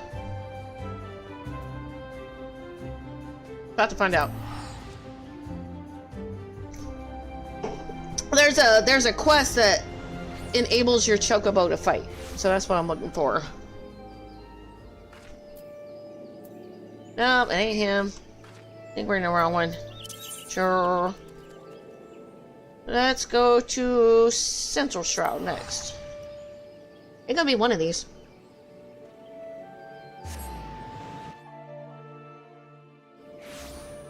I think it's this one. No, not you.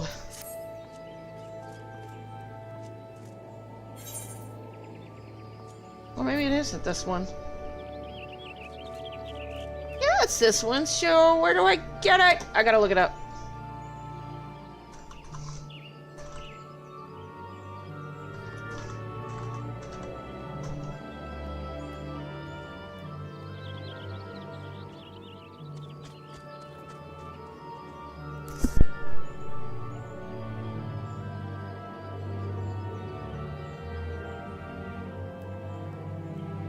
Oh, it is in South Shroud. Okay. South Shroud. Go back.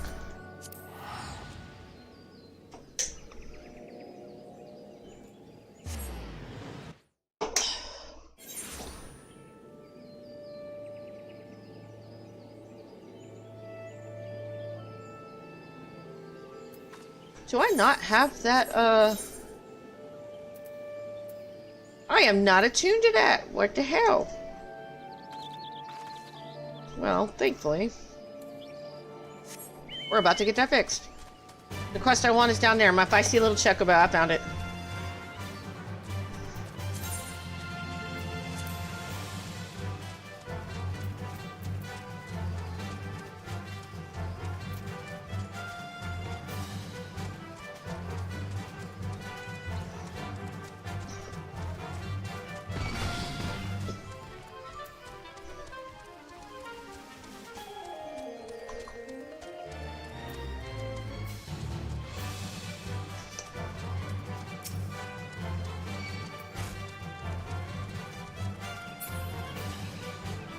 Okay, gift shell greens are not crafted or made, so that is one of the few items I gotta buy.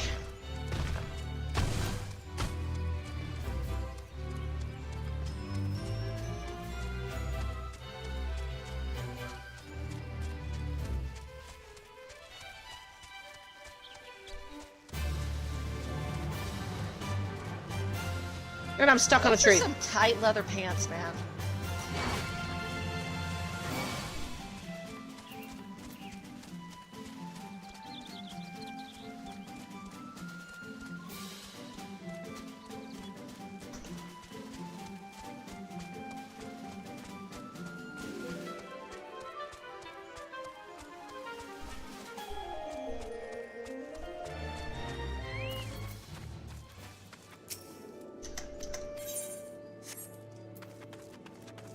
It beats walking all day. I mean, I've been walking for several days now. I thought I had this guy attuned, but I guess not. Alright, so this one... No, not that one. This one. My feisty little chocobo. Dawson appears to have caught scent of something. The unmistakable smell of chocobo clings to you, adventurer. Would I be correct in assuming that you have your own trusty steed? I thought so. Now tell me, is your bird rattle trained? If not, you might consider seeking the advice of Luke-a-Lot over at Bent Branch Meadows. The Ishgardian native is something of a prodigy in all matters concerning our fine feather friends. He should be able to help you attain greater affinity with your bird. Alright. Bench. So we're going back to Bent Branch.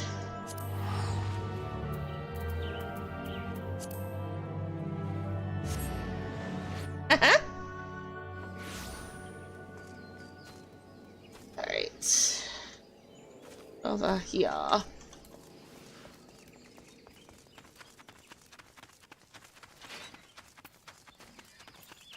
don't think my rogue is 30, that's why I'm not able to do it. Greetings, adventurers. There's something you need. You wish to have your chocobo trained in combat. This is no small request you make. Riding your bird is one thing. Asking it to take hurts in your name is quite another. I will help train your chocobo, but on the promise that you will never unduly expose it to danger. Do I have your word? Very well. To begin, we will need a bunch of Grishal Geens. You have my leave to pick one from the field yonder. Return here when you have it. You'd think that they let you, like, make Grishal Greens with cooking, but nope.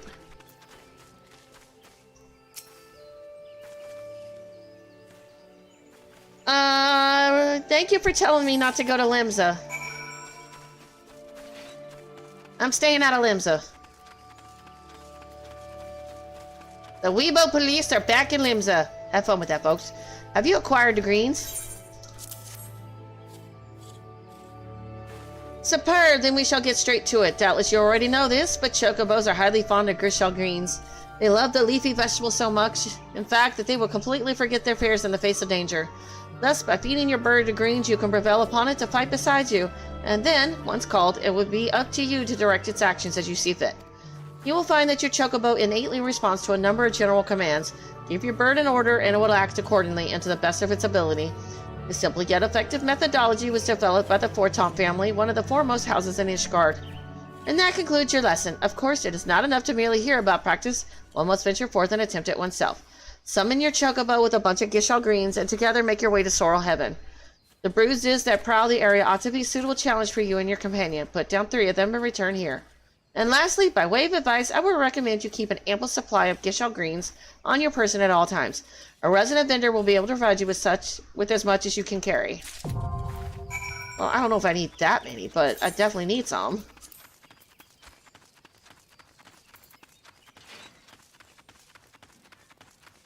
Is it her? No. Not that person.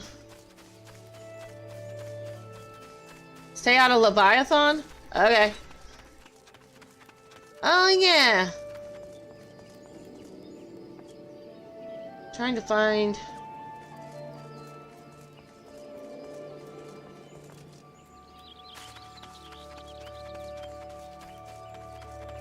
Gotta sell my stuff anyway.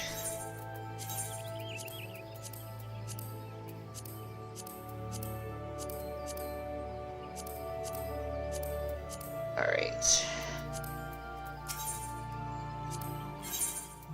Alright. Thought you sold...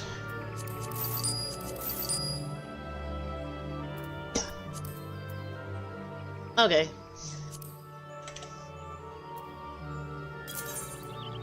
Man, that's expensive. Should be enough. I don't like giving away my hard-earned money. I worked hard for that. Alright. They really need to make this to where you can cook it.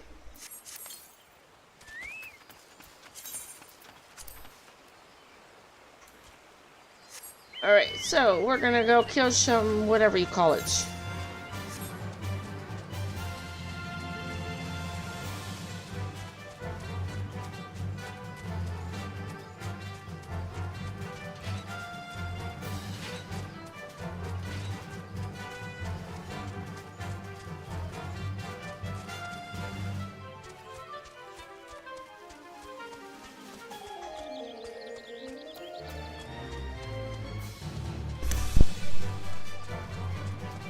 I am done walking. Yay. This will make crafting so much easier.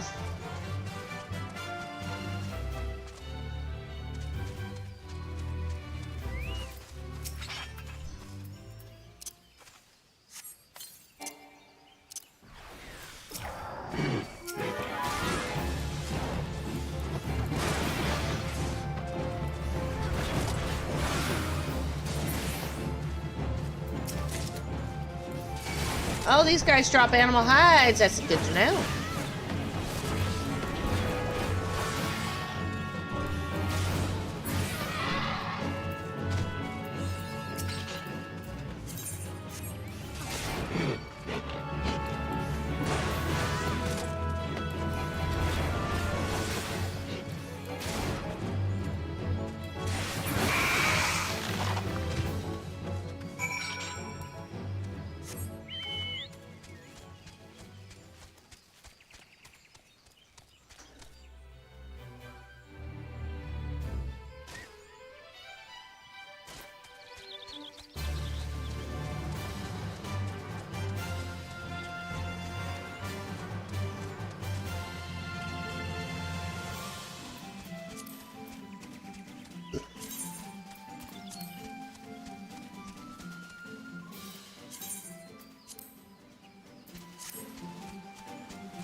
Yep.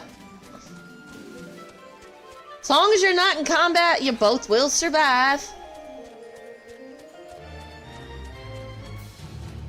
The game is, William, is Final Fantasy XIV. I don't speak Spanish, but I kind of know what that is by reading it. But this is Final Fantasy XIV, and it's in the title, too. So you have successfully negotiated your first few battles with your chocobo? Well done. Tell me, how did it feel? Was it not supremely reassuring fighting with your feathered companion? Your chocobo can make up for your shortcomings or build upon your strengths. Indeed, there are countless ways the two of you might complement one another. Through some experimentation, you will come to find the approach that serves you best. Ah, before I forget it, I have one last parting gift. A saddlebag for your chocobo. Carry Grishaw greens about can be quite cumbersome after all, and there should be sufficient room for your personal belongings should the need arise. Pray it serves you well on your travels. Yay! I get a chocobo saddle, so that means more room to carry my crafting mats. Yay! I cannot ask for anything better!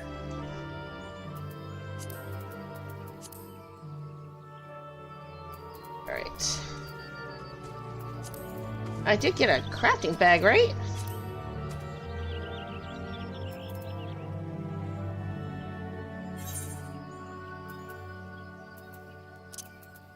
It should just go straight into the side. There we go.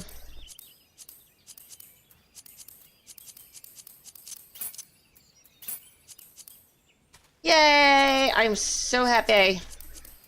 That means I got room in my bag. Or at least, kind of.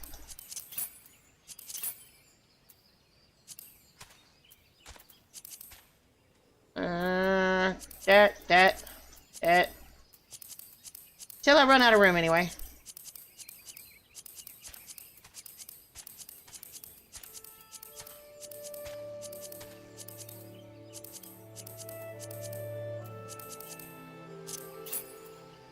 That gives me plenty of room.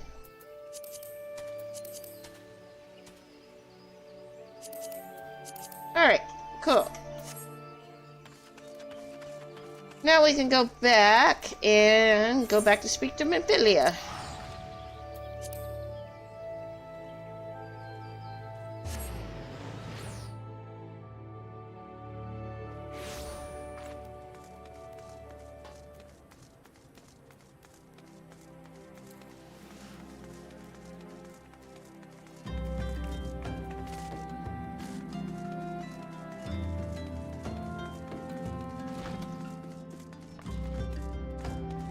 Did she say anything new?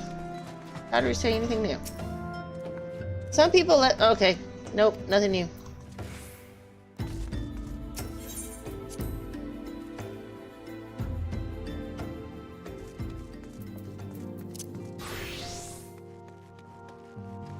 What level is this quest? 20. Okay. Welcome back, Yidolani. Lady Memphilia awaits you within. Now I start getting seals. That's good. Welcome back. It seems you wasted no time putting your skills to work. How do I know? Why, the recruitment officer called to regale me with the tale of your heroics. The pride in his voice was palpable. We Scions are truly fortunate to have you with us, Yidolani. Now, when last we spoke, I said that I wanted you to meet some friends, did I not? Well, I neglected to mention that you have already met. Tataru, please show them in. This way, sirs. Ew, the guy that called me a Garlean spy. Thanks again for getting us out of that mess. We owe you our lives. But I don't think we properly introduced ourselves. I'm Biggs. And I'm Stuttering Mess. Gods, man, spit it out, will ya? Wedge, at your service. I am pleased to say that Biggs and Wedge will be staying with us for a while. Magitech-driven contraptions such as airships grow ever more vital to the city-states of Eorzea. As a neutral party, it was judged that we Scions should serve as the keepers of this technology. Of course, for this, we needed the knowledge of our experts, and so we requested the assistance of Garland Ironworks, who very kindly sent us 2 of their finest engineers. Our happy family continues to grow. On behalf of the Scions, I bid you welcome to the Waking Sands.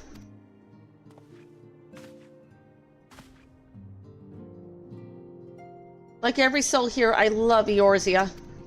And I count myself blessed to have been given this chance to stand with you all and fight for the future of the realm. Never have I known such fulfillment, such happiness.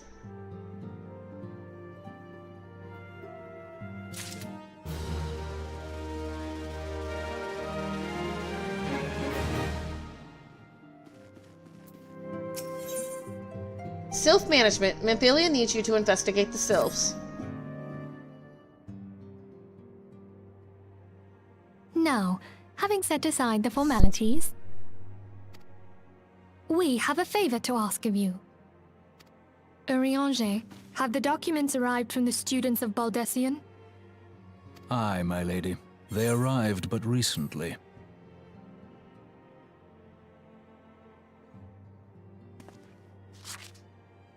We have conducted a study at the behest of the Order of the Twin Adder.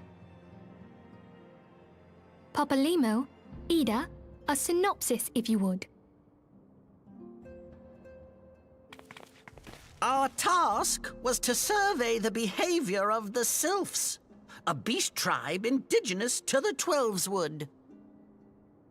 Oh, how to describe them. They look like gisselcreens, floating ones, that worship the primal Ramu. Ahem. Though technically a beast tribe, Sylphs are blessed with a comparatively personable demeanor, conducive to peaceful communication. Offering us an invaluable opportunity to learn what the beast tribes know of the primals.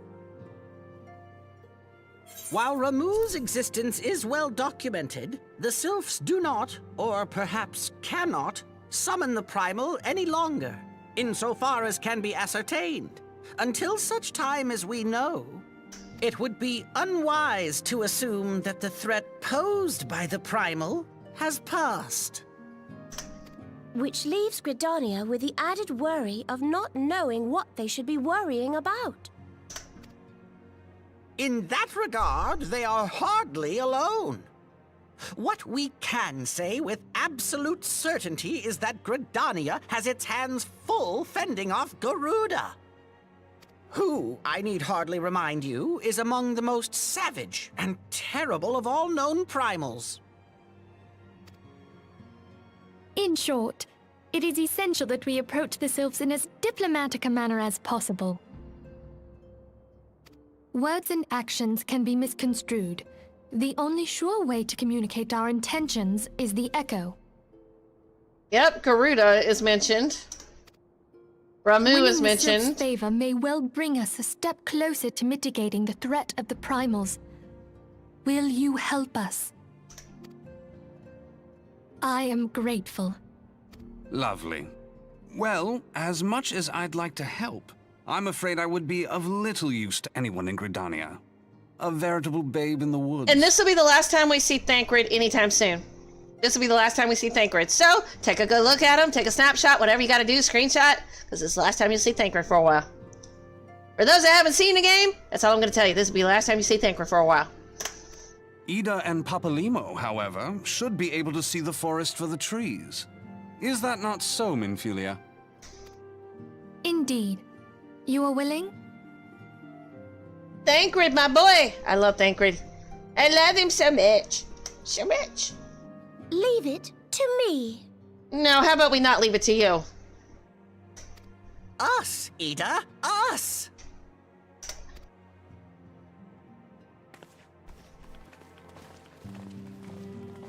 I do not like her. I have never liked her, and I will never like her. Have not, will not, do not. Your mission is to make contact with the Sylphs with the ultimate goal of finding a peaceful resolution to the threat posed by Ramuh. Be fairly warned, the Sylphs are unique people to say the least, and you may find yourself bewildered by their customs at first. Yet know that Yida and Papalimo will be on hand to support all your endeavors. She is like the one person that never grew on me.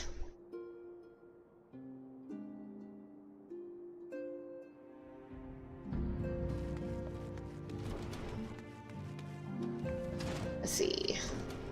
You don't say anything? You don't say anything?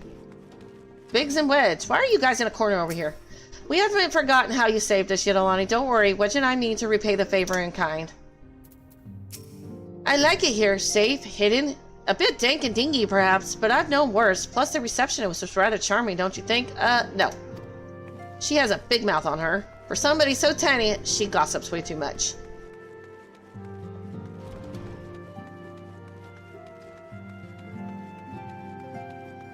I don't know this person. Who's this person?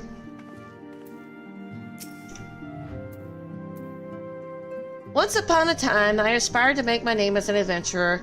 It all came crashing down that fateful day when I lost the man who led my party, the man who had won my heart. If I could not protect my love, how could I hope to protect my realm? I sunk to the depths of despair. Pathetic, is it not? Others may have come to join some great cause, while I am here only because I have nowhere else to go. Aw. Her hubby died. Or fiance, or whatever. Guess what, Yidolani? We found our third man. 'Twas bleeding Statsflow. Bugger me, how could I ever forget about Statsflow? Ah, the three of us was always together, I think. You think? Oh, Harrybert. Harrybert? Is that really your name? Harrybert, what's going on? The name's Harrybert. I've taken up residence here, for reasons I prefer not to delve into. I may not be much use on the battlefield, but I know a thing or two about dealing with people. If you find yourself in a bind, you do well to avail yourself of my services. Scion Supplier, Armor Mender. Why are you hiding in a corner?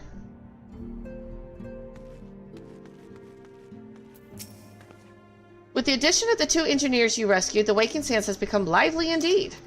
Were you aware that entry to the Sands requires the fulfillment of certain conditions? One must either gain recognition from the Scions or earn the approval of Tachiru. Our Lalafell clerk has quite a discerning eye for character. Oh, Abatia's back. Well, welcome back.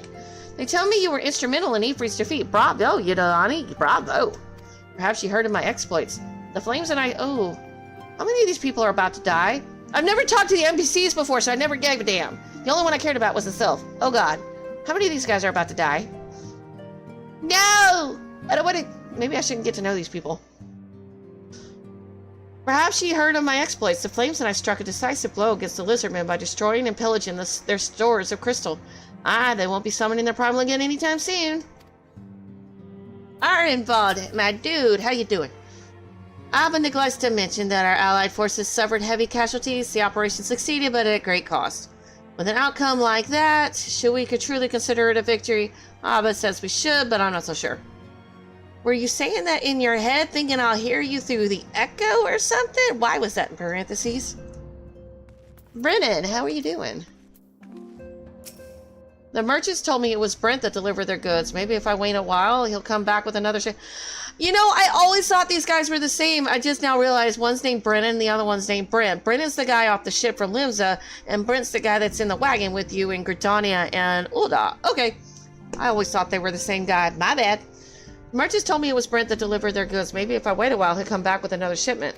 Are they twins or brothers or something? Ramu, beloved primal of the Silps. Rooted is he in the laws of El, the stern arbiter of the forest. Legend hath it this thunderous entity appeareth in the guise of an elderly sage. Thus doth history oft speaketh of the old man of the woods. You know, I'm starting to understand him. And these two still don't talk. Okay, I'm good. Everybody good. Where are we going? Back to the Adder's Nest. Okay. Maybe I need to make my new home territory Gridania.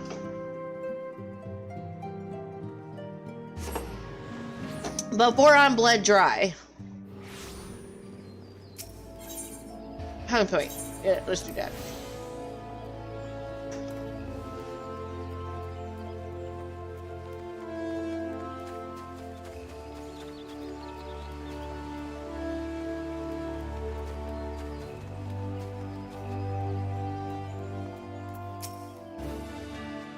Okay. We know for too little of the Sylphs to lay any worthwhile plans. We must call upon the Scions once more if we are to. Ah, beg pardon, it's a terrible habit of mine to think aloud, but tell me, what brings you to the Adder's Nest? Money, usually. We come in peace.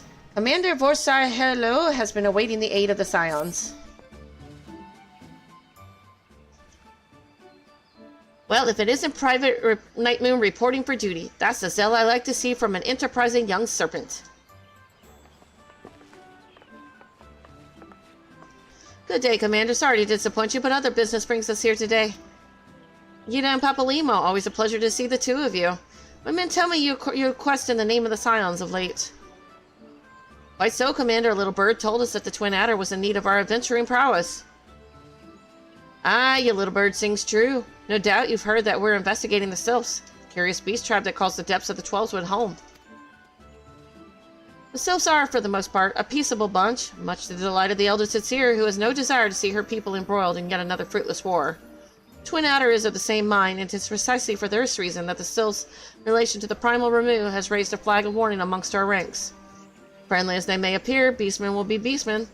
Should there be even a sliver of a chance that the summoning of the primal might disturb the balance between Gridania and the Celtic tribes, it is a possibility we cannot ignore. Better to be safe than sorry, indeed. Do we strike at Ramu, or leave the Sylphs to their own ways? That is the question, yet I find myself lacking ample knowledge to arrive at an answer. Opinions abound within Gridania, but to listen only to one's own is among the greatest mistakes a commander can make.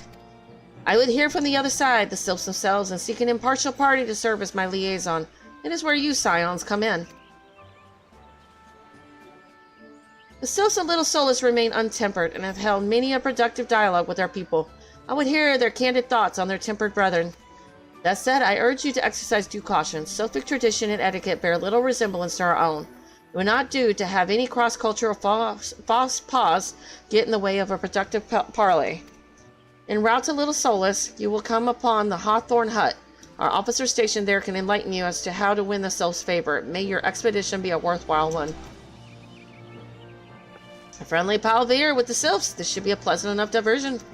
A Hawthorne Hut, was it? Well, I believe the ferry departing from West Shore Pier should take us straight there. Friendly palveer, indeed. Well, this will be as straightforward as you say, Papalimo.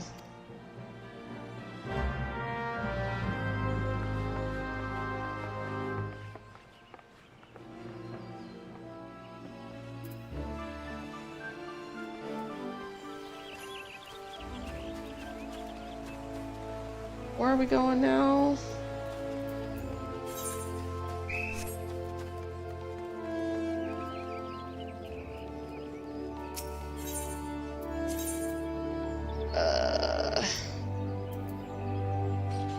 Over here.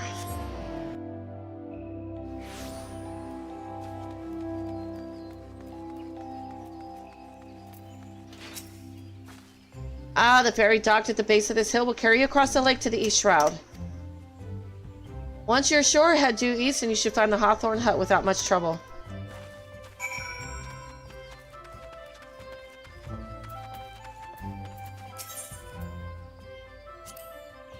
I happen to be heading across the lake to Sweet Bloom Pier in the East Shroud.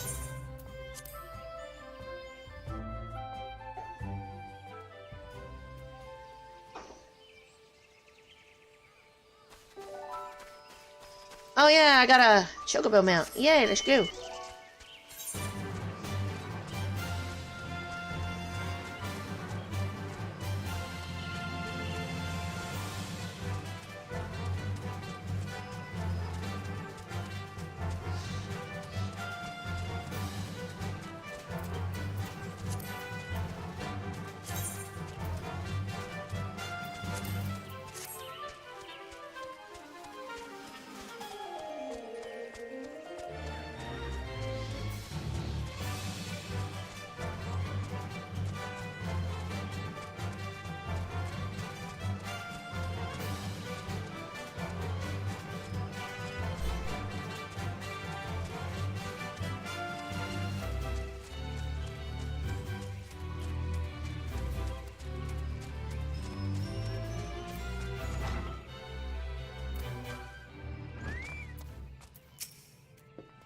Indeed, I'm Emmeline of the Twin Adder. I understand you're here to learn of the Sylphs, yes?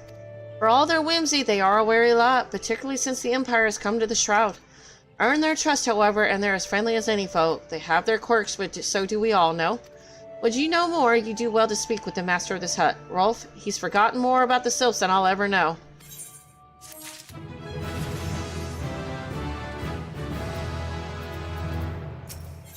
Sylphic Studies. Rolf Hawthorne, patriarch of the Beekeep Hawthorne family, is said to be well versed in Sylphic customs. Come to learn a thing or two about the Sylphs, have you? I'll tell you one thing, they're peculiar folk. How peculiar, you ask? Well, just let me tell you. Beg pardon, friend. My memory's just not what it used to be. Seen much and more in my adventuring days, and it's all a clutter in my noggin now. Though I've shared my stories with those around the hut before, you might have more luck with them.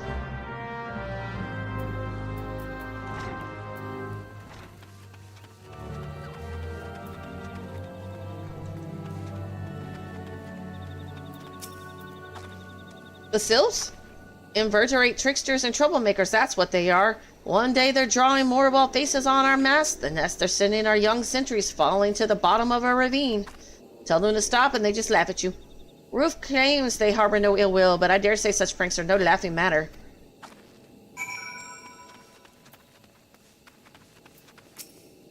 The quickest way to a quiverworm's hurt might be through her stomach, but don't even think of trying to foist your foodstuffs on a sylph. They sustain themselves simply by bathing in the sun, or so Rolf once told me.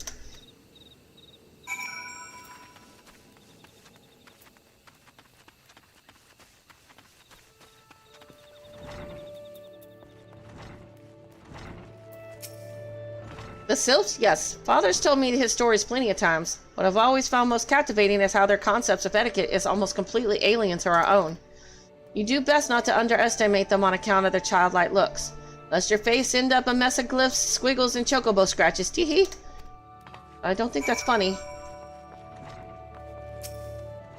Oh, of course. Hearing your stories, well, my stories has brought the memories flooding back to me. I feel like dancing. It's nothing brings people together quite like a toe tapping.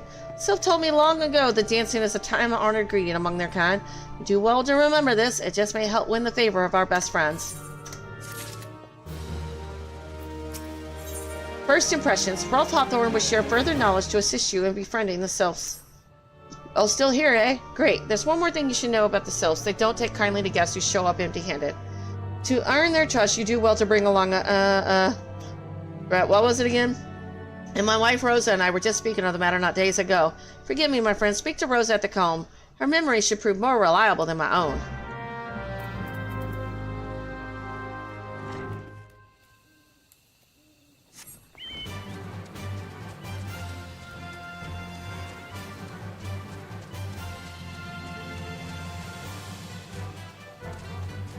Da, da, da, da, da, da.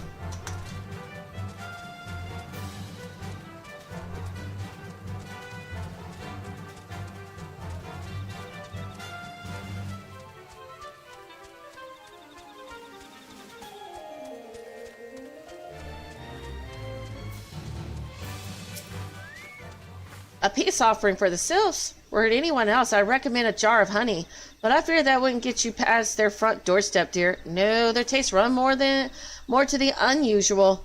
Are you perchance familiar with milkroot? It's what we call the root of that most fiendish seedkin, the ochu. When chewed, it exudes a cloudy liquid that's said to induce curious visions in the imbibber. You'd not catch me dead trying the stuff, but the sylphs seem to enjoy it to no end. I've not seen an Ocho around the comb in quite some time, but I did encounter a suspicious clump of grass the other day. Were you to stimulate it somehow with some of this amber syrup, for example, you might be surprised at what comes out. Good luck.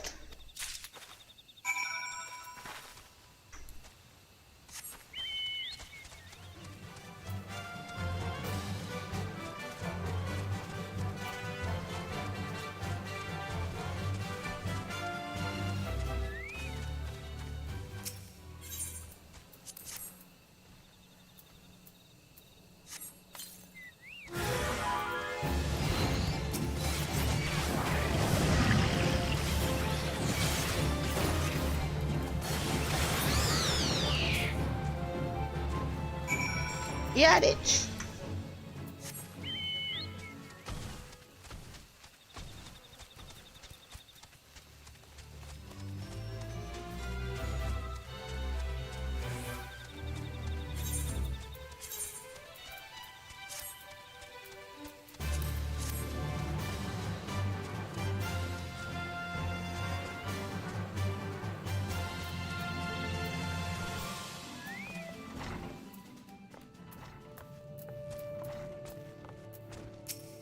Ah, you're back. Was my wife able to direct you to a suitable offering?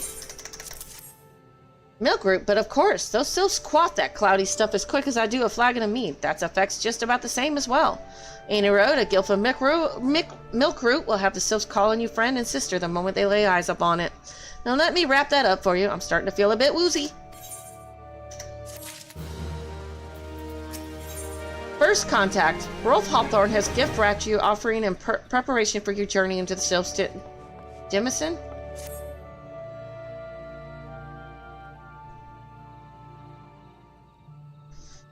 I've taken the liberty of wrapping your milk root well and good. This should keep it nice and fresh, not to mention spare you from the god's awful stench. The sylphs love the stuff, but me, I'd rather bury my nose in chocobo dung. Ew. It must be pretty bad then. I dare say the reek even rivals the breath of the mortal that put an end to my adventuring days. But I can tell you that story another time. You've more important matters to attend to today, yes? The sylphs are an eccentric bunch, but I've shared their company enough to know they're kind at heart. They'll not shun one whose intentions are true. May you parley be a fruitful one, friend, and do stop by on your return. There's a flagon full of flower mead with your name on it if you regale me with your adventuring tales.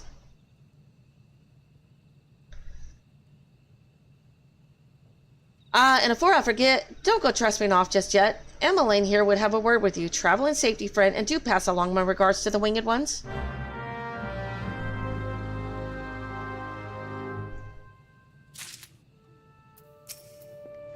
It's good to see your knowledge of sylphic culture has matured. I see no reason to delay your mission any further. Upon your arrival at Little Solace, seek out a young sylph by the name of Komuxio. He has served as an intermediary between our peoples on many an occasion and has the close ear of his tribe's elder. I see that Hawthorne has furnished you with some of that malodorous root the sylphs so adore. I have something of far greater import for you to deliver, a missive from the elder Sincere herself. Summarize the letter's contents in brief. It vouches for the integrity of our envoy, that would be you, and restates Gridania's desire to maintain a harmonious relationship with our long-standing friends of the forest. The war with the Ixal has taken a toll on our resources. We can ill afford to get mired in another conflict. I need not impress upon you any further the importance of this mission. May the 12 see you return with the good tidings.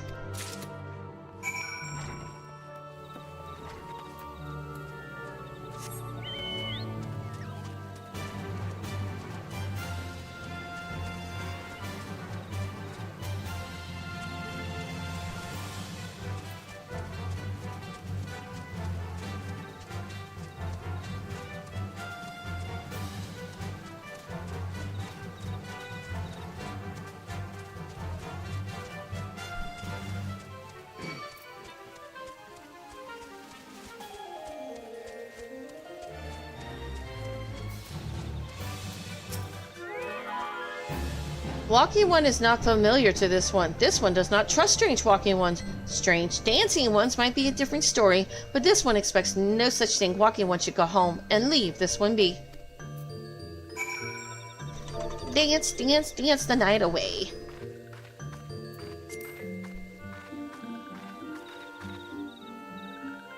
This one will welcome Walking One who moves like these ones. If Walking One would talk to this one will answer. This one is a busy one, so Walking One should speak with quick tongue.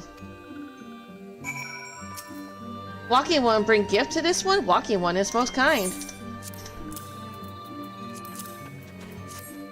Walking One brings milk root. Milk root fills this one with great joy.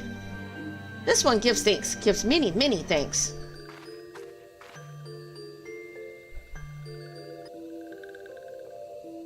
Walking One carries messages for Elder One. This one will deliver the message to Elder One. Walking One should not worry.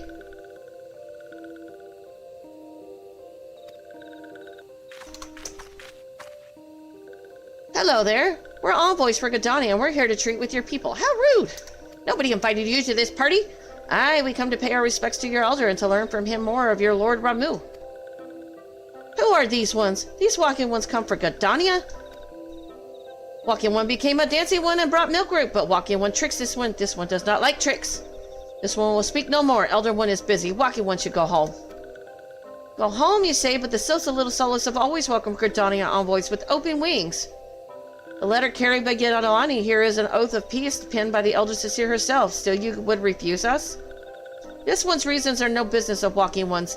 Elder One has no words for Gridania. Walking One wastes everyone's time. Well, I never turned away at the gates. Well, considering you guys just walked up into our conversation, didn't offer a damn, gift, didn't dance, how rude. Turned away at the gates. Whatever did we do to deserve such a rude welcome? Well, you were rude first. Was Yudalani's jig insufficiently jiggy? Jiggy yourself, woman! Yeah, give her that look, Yudalani. I'm as baffled as you, but something tells me recent events have our erstwhile fluttery friends feeling uncommonly wary. It would seem we've no choice but to task around and see how we might earn their trust. I guess I'll sell that. I just have to pick one.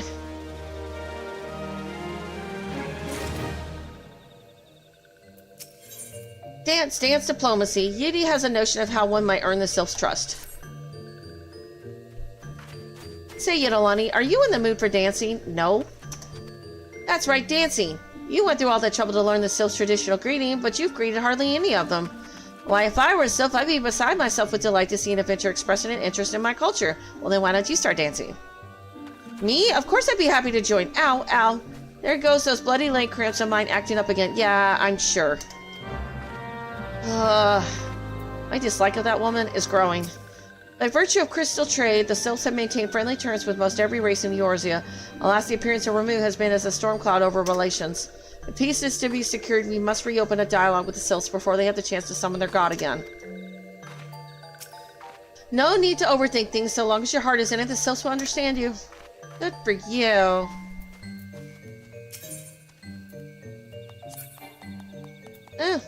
I can't sell my stuff. Why not? Sylphs are, by and large, a bright and happy kind of folk, but those who have left their homeland behind have grown nervous and wary. I would ask that you do nothing to startle them. Oh yeah, I'm supposed to dance. Walking One's belly is rumbling. This one is not making a meal. This one is boiling bark and flower seeds to dye thread. Color must be jolly, and so must greet making. Okay then. That's interesting.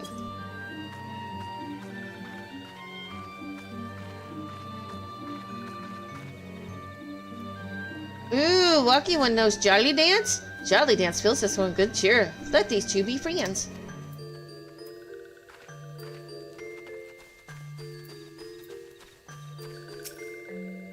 This one is weaving cloth. Walking One would know more. This one does not trust Walking Ones who do not show respect.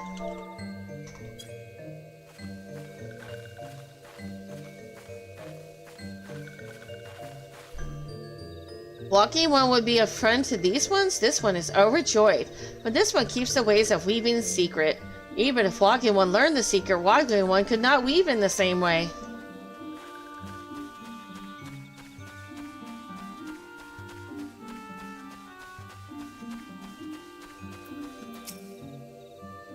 What does Walking One want with this one? Elder One warned this one not to get too friendly with Walking Ones.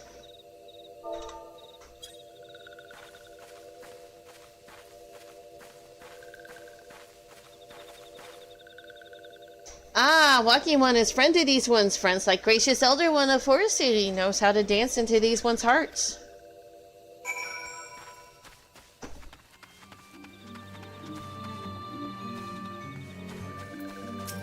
This one cannot follow Walking One's words. This one begins to feel sleepy.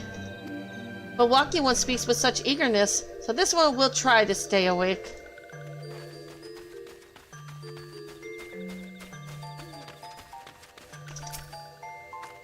Yudalani, would you like to hear the good news or the better news? The good news is that your lovely dancing has brought smiles and high spirits to all of Little Solus. The better news? Why, I've thoroughly recovered from those accursed leg cramps. Of course you have, you lazy bum. Onward to our next adventure.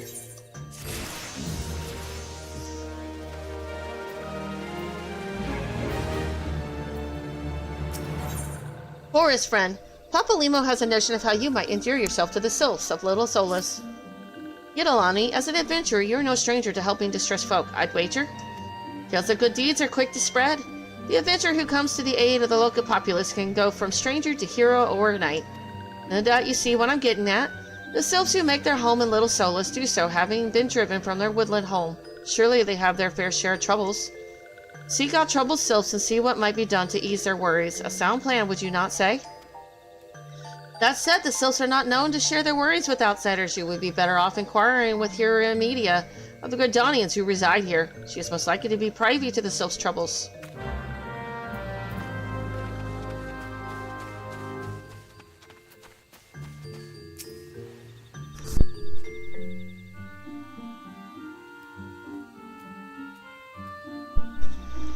Praise be to the elementals. I cannot express how happy I am to see an adventurer with a truly gentle heart. The sylphs of Little Solus are sorely in need of aid. Pray hear me out. Being a temporary settlement, Little Solus wants for amenities, and at least a stout set of defenses. Consequently, beasts from malms around are free to wander in and terrorize the helpless residents. The Zigs, Gorlins, and Gall Gnats that roam these parts are especially troublesome, but slaying one of each should serve as a warning to the rest.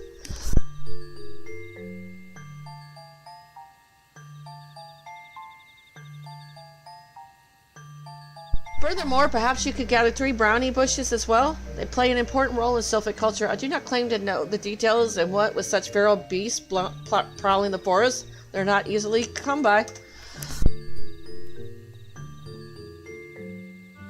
When you're done with the deed, seek out Gomuxio. He'll slow to warn to outsiders, but your good intentions will not be lost on him. My own experience speaks to this.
Well, that was easy.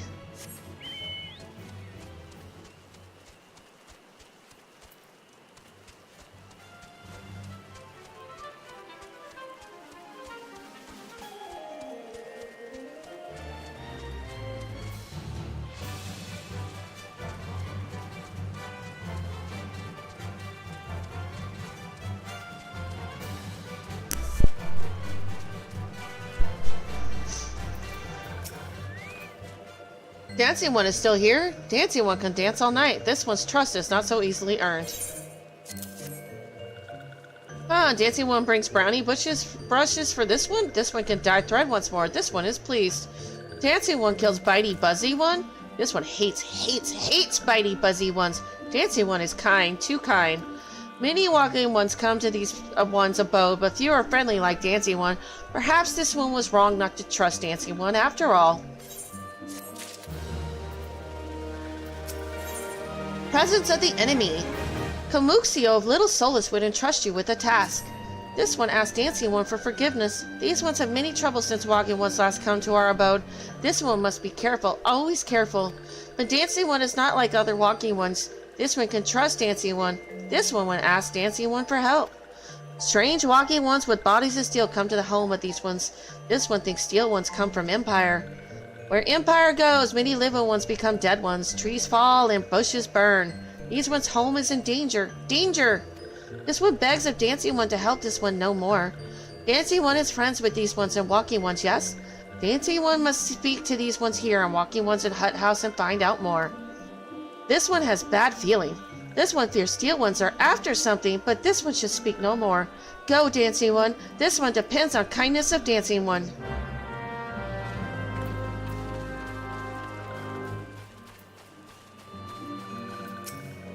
Strange steel walking ones. Yes, this one has seen. Steel walking ones carry big boxes. Maybe walking ones hunt for shiny treasure. This one likes treasure.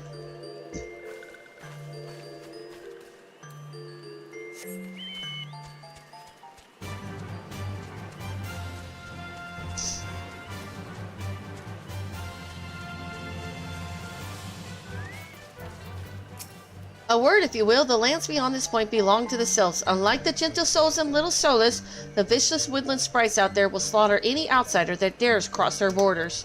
You're free to travel wherever you please, but know that none will come to your rescue should you stride blithely into the jaws of danger. Shush, shush, this one says. Steel walking ones are scary. Little touched ones. This one hates scary, and scary ones have scary friends.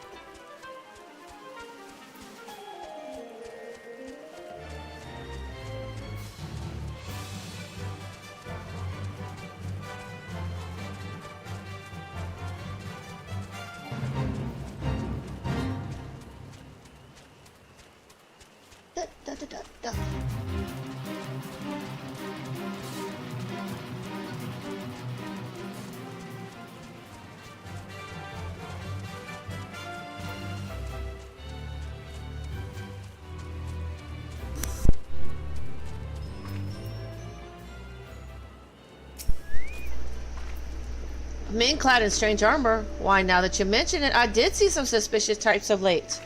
They were gathering deep in the forest. I simply assumed they were adventurers.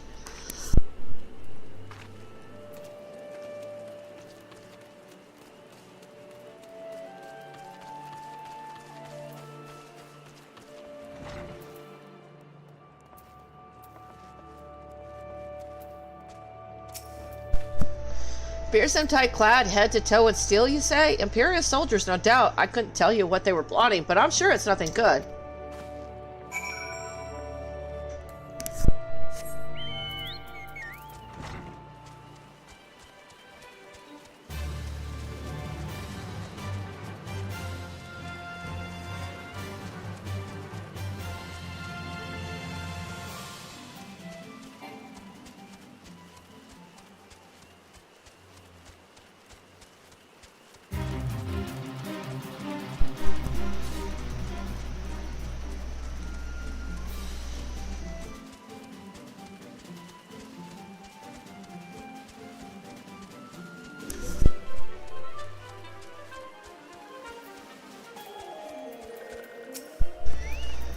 This one is happy to see Dancing One return. What did Dancing One learn? This one sees still walking ones come from Empire, carry boxes and go walking deep through trees. As this one thought, still walking ones are up to nasty, no good things. This one knows forest well. Still walking ones try to hide, but this one will find them. This one would borrow dancing one's map. This one makes mark right here. This is where steel ones hide. This one knows dancing one will go looking for steel ones, yes?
Okay.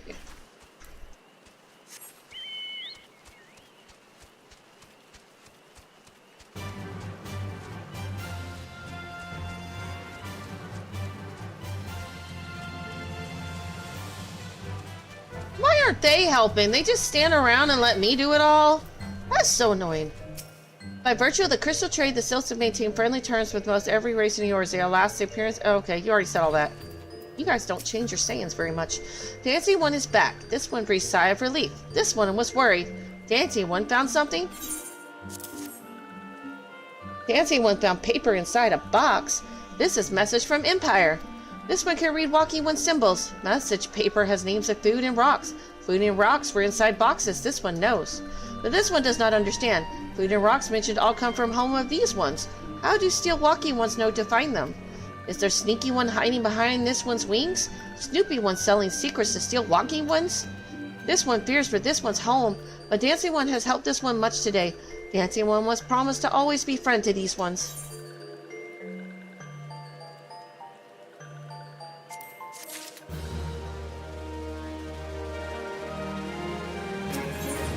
Brotherly love.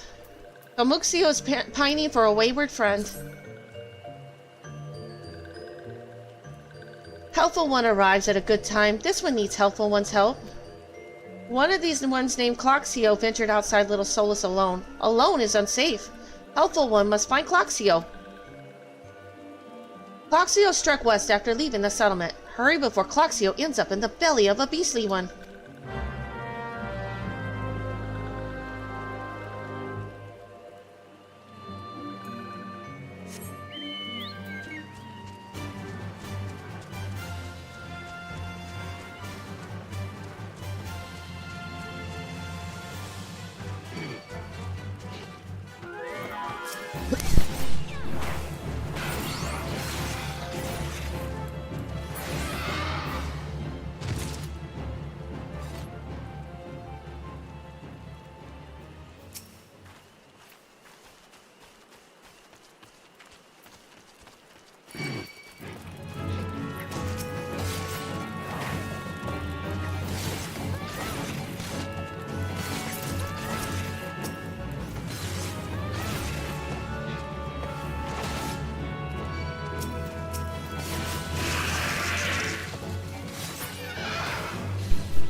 They got me paralyzed. What? Walking one wants this one to return to Little Solus. Don't make this one laugh. Well, I'll laugh. I'll laugh. This one is wary of living with those who are not these ones. This one wants to be alone. These ones really rely on walking ones for everything. No better than those ones that summoned the primal ones. Small wonder this one chose to leave. This one thought this a likely place to build a home. But then Meddling One arrives, forces one to go deeper into the forest. Meddling One is forbidden from following this one. Away with Meddling One!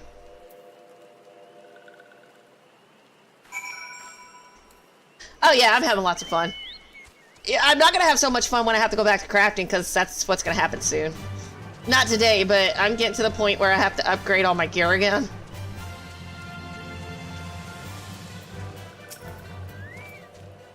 What? Cloxio refused to return to these ones and went deeper into the forest? But this one saw Touch Ones lurking in the forest. Helpful One must hurry and find Cloxio. Helpful One should search for spools of thread on the forest floor. Those things will lead Helpful One to Cloxio. But hurry before Touch Ones take Cloxio away. Yeah, I'm having lots of fun. I'll admit, I'm enjoying myself.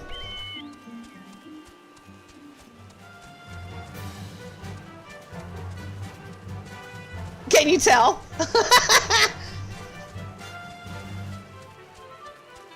How can you tell? Aside from me being sick as a dog, I mean...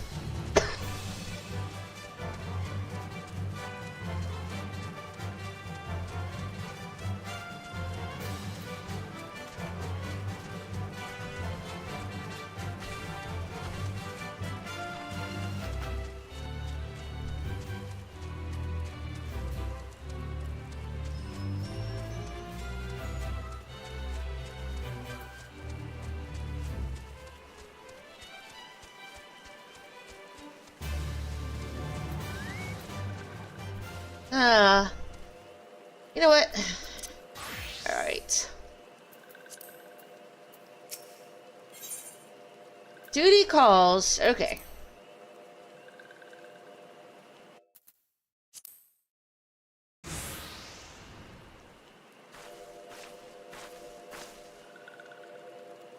Meddling One is back. This one told Meddling One to be gone. Tell Kamuxio that this one will never go back. Never, never, never, never. I can't sing worth a darn, but that's okay. Touch One should go away too. This one is a good one. Everyone should just leave this one alone. Be on guard, Yidolani. These sylphs have been tempered, brought under the thrall of the primal Ramu. Akin to the Amalja tempered by Ifrit, these sylphs exist only to serve their deity. They'll not answer to words, only steal. I take no pleasure in this, but it must be done. I don't want to fight them. They didn't mean us no harm.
You running away?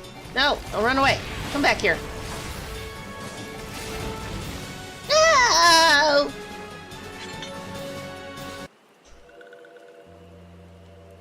This one is safe. This one was so scared.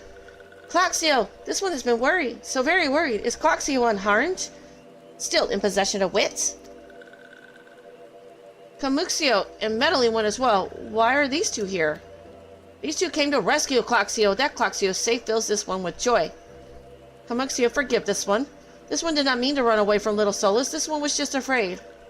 These ones who live at Little Solus were changing, becoming friendly with other ones. This one feared that these ones were forgetting who these ones are, like Touch Ones did. But this one was wrong. This one can see that now. Meddling or a helpful one. This one is grateful. This one will return to Little Solus to be with Camuxio and friendly ones.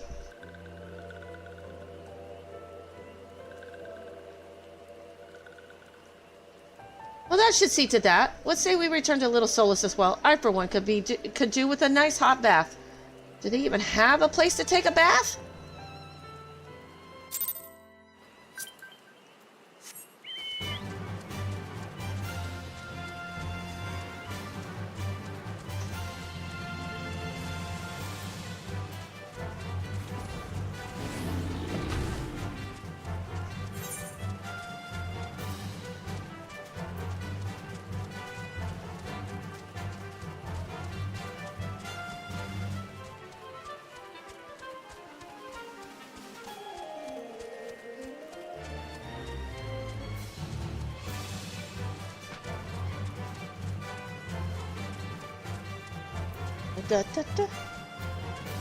Yes, I do have a YouTube channel. I'm streaming live on it right now. There's a lot of people watching, actually.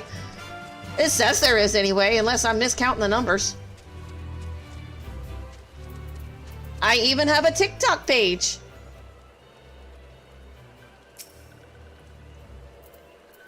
Streaming live there as well, by the way.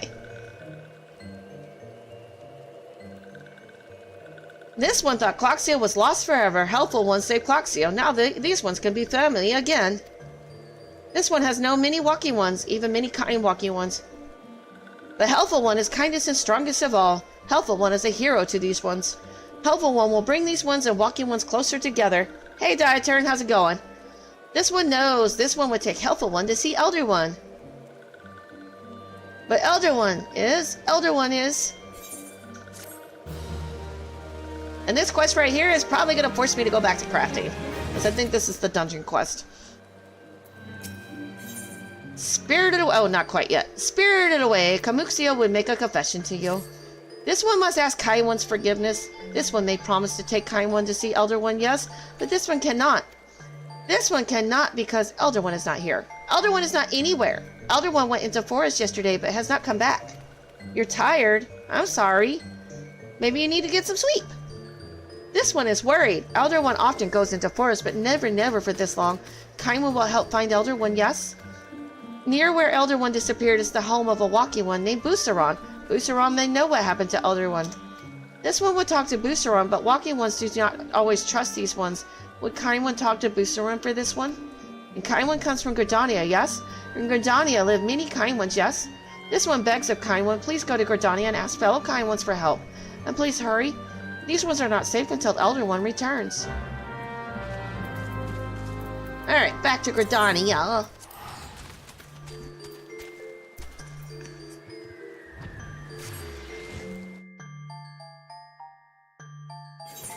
Yeah! I'm Dory.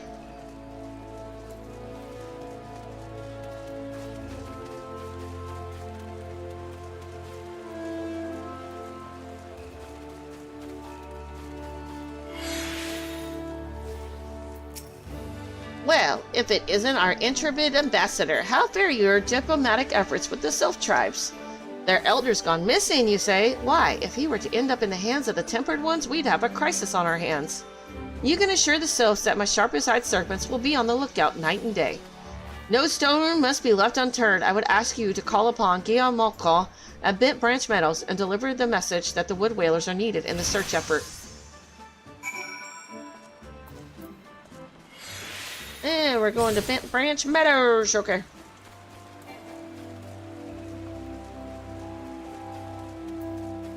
Where is the chocobo person?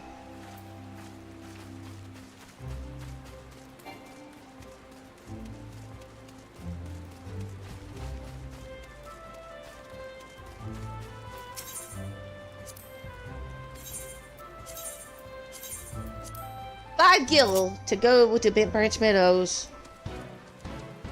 Much cheaper than taking a teleport.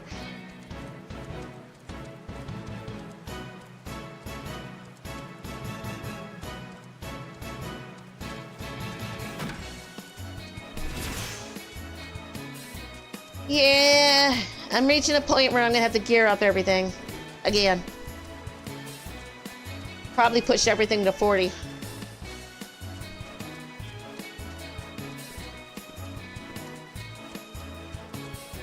That's a lot of crafting to be done.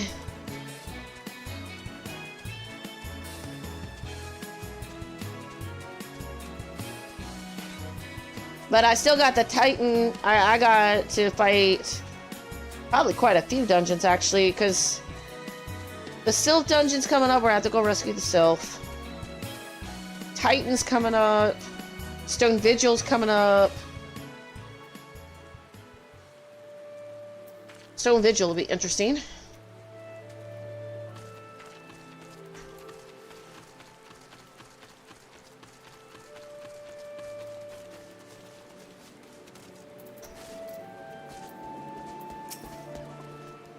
A message from Commander Hulaox, you say? The Sylph Elder has vanished. Worry not, friend. The Wood Whalers have eyes under every leaf, beyond every branch. If the Elder's anywhere in these forests, we shall find him. Okay. So now we're going to Busaron.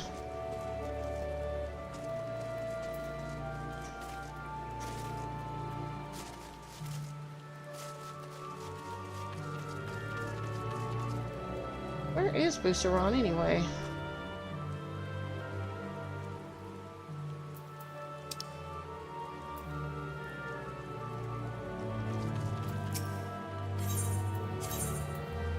Nope. Alright, I'm just gonna teleport then. South Shroud.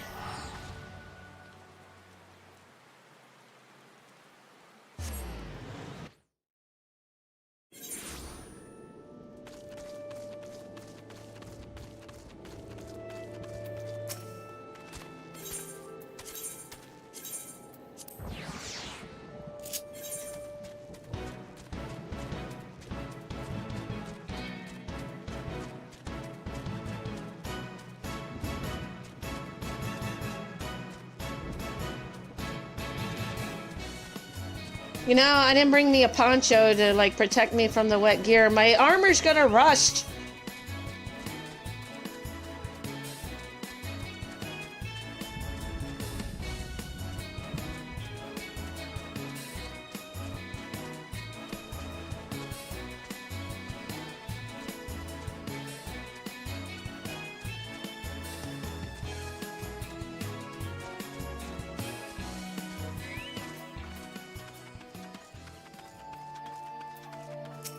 Busaron is a good friend of ours, and there's no place like his for the latest gossip in South Shroud.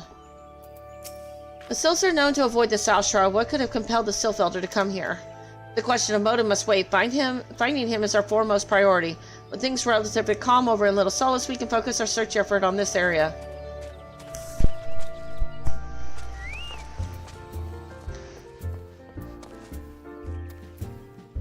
Can all of y'all get the hell out of my way? Damn! Don't block the way! Well, Med Adventurer, we have the finest grog and grub this side of... Not here to fill your belly, then. Hunger for news, is it? Aye, there's been talk of a Sylph lurking hereabouts, but I couldn't rightly say if it be the Elder you seek. Those woodland scamps all look alike. Short of painting one red and another one blue, most folk would struggle to tell two of them apart. If you've the time to mayhap, you can stay a while and see what the gods have in store. You never know, you might even stumble across this Sylph Elder yourself.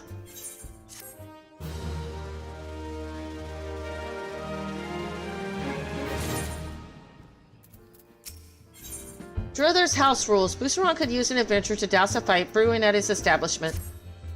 No word on the Sylph Elder yet, but I'm sure it's only a matter of time. In the meantime, how about doing a favor for old Busaron in return? Right then, let's put you to work. There's a customer outside who's spoiling for a fight. I need you to cool him off for me. No need to go cracking any skulls, though. Just take this tub of cold water and douse the drunkard. Tends to do the trick.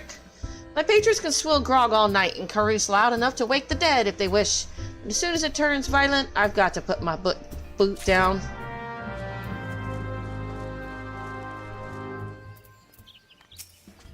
What are you staring at? You want to keep them eyes in your face?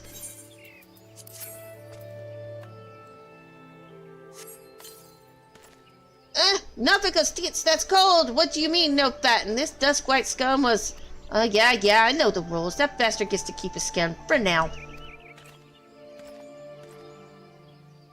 Poor guy.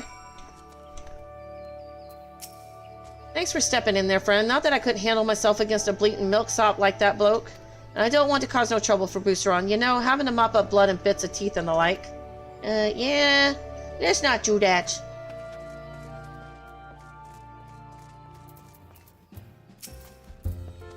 Nicely done, Yidalani. I'll not have my patrons picking fights with each other over a bit of petty prejudice. In case you didn't see, the bloke who caught the brunt of that outburst is a Dustwhite Ellison. There are people who shun cities to live in the wilds, making them no better than brigands in the eyes of many. To be fair, the Dustwhites can be an unruly lot, but they ain't so bad once you get to know them. And it don't seem right to bar a whole race of people from the Druthers for the misdeeds of a few. There should be at least one place where anyone willing to pay the coin and drink in peace is welcome, don't you think? Yes, I totally agree. Never forget, the eponymous proprietor of Boosteron's Druthers is in need of an able adventurer. I appreciate all the good you've done for our patrons. If you aren't disinclined, I have a favor of my own to ask you. There's a quirky friend of mine, you see, named Teteroon. Good lad. It was right after the calamity that I came across him fallen in the shroud. He nearly died in all the havoc, so I took him in and nursed him back to health best I could. He worked here at my druthers for a spell after that, got to talking about striking out on his own. He did, and not long after cast his lot with a merchant bound for La Nicia.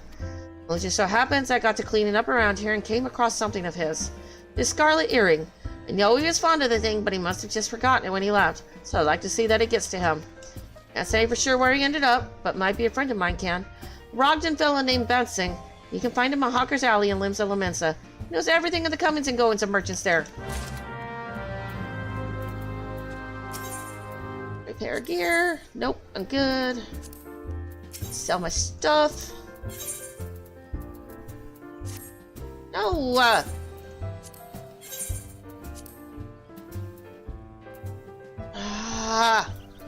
Oh. That's not a reward. Okay. I don't keep anything that I didn't make myself or isn't a monster drop by. Okay, that's gone.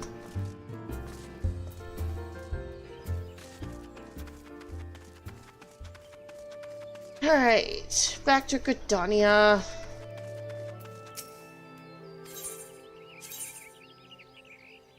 Really?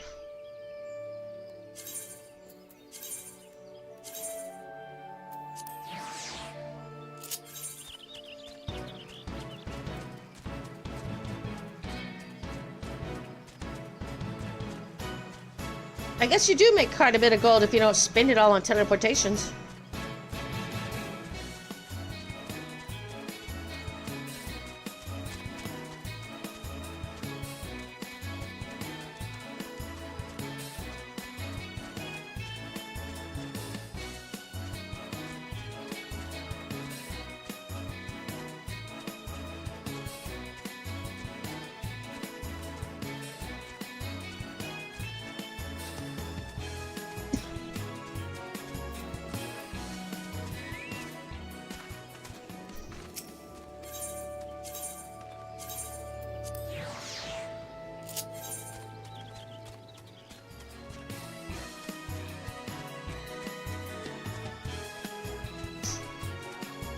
My free teleport was on cooldown.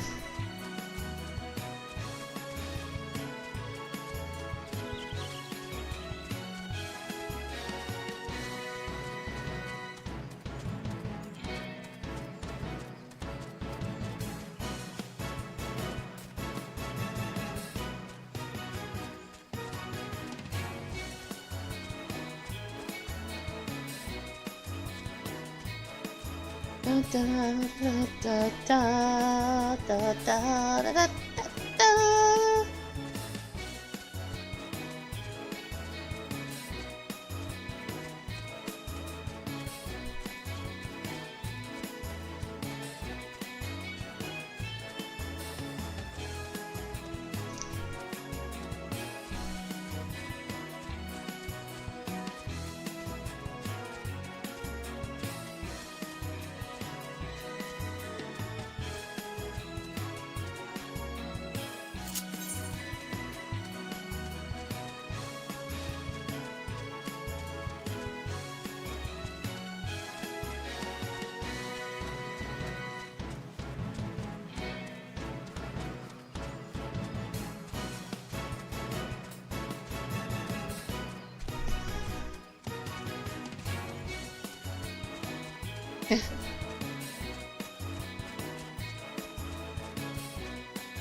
like the music. It's corny, but I like it. I can hum to it for a while.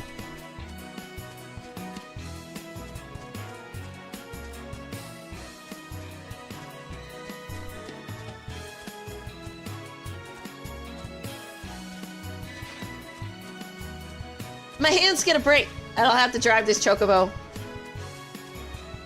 To teleport to Limsa would cost me like 700 gold, and I don't feel like spending it.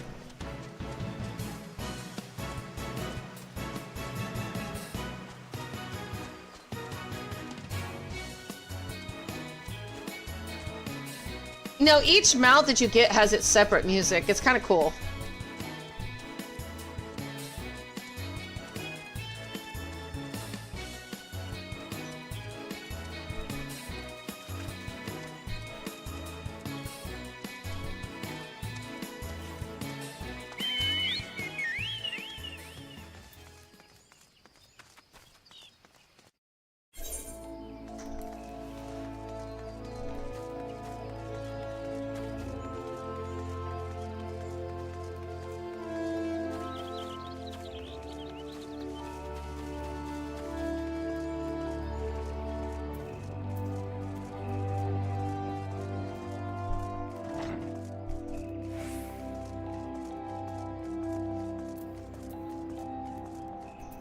Alright, so airship ticket to Limsa.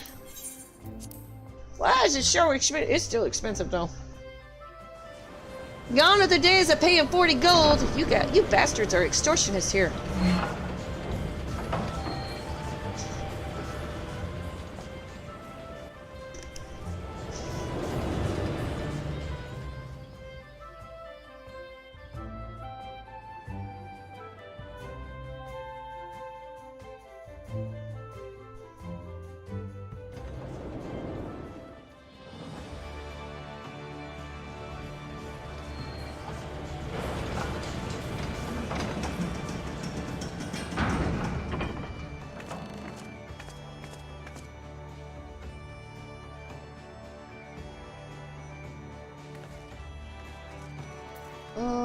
Oh yeah, let's go up here.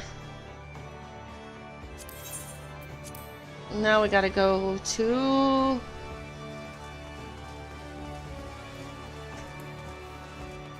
Allaport.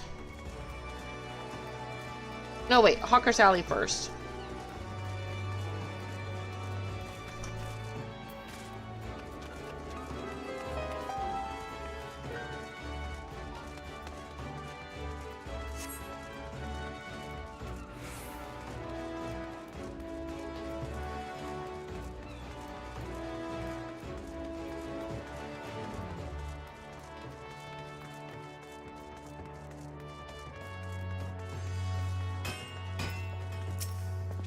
You found your way to Hawker's Alley, friend.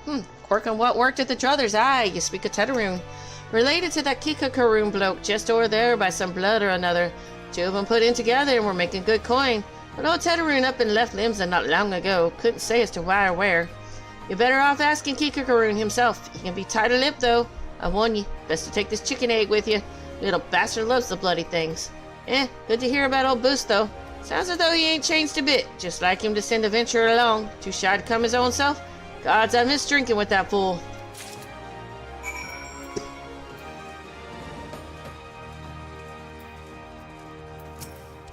Customer be welcome. Not customer? Not come with custom. Kikakaroon busy with business, too busy for blather. Chicken egg? Kikakaroon love chicken egg. Love chicken egg more than love customer. Looking for Tetaroon? Tetaroon no here no more. Tetaroon leave Limsa. Tetaroon go look for sparklies. Now working at trading post. Good trading post. Forget where trading post is. Weinberg no Tetaroon. Weinberg now no trading post. Weinberg at ferry docks. You go to ferry docks. Kikakaroon forget things. Weinberg remember things. You talk to Weinberg, not Kikakaroon. Alright, we go into the docks. All this to find one freaking little whatever you call it. Corkin?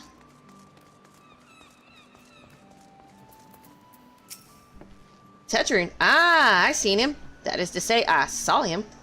He was headed somewhere up north by way of the ferry to Eliport. Might as well head there and see what you can suss about. Squippy here can take you there. When you arrive, I start by asking Eldfoot. He's an old hand that knows a great deal about a great many things. And you're starting to sound like the Corkin dude. Speak Hjorn. Hjorn, I say. You're a human. Speak like one. This ferry is bound for Eliport. Are you riding with us? Man, this venture's starting to cost me a little bit of money.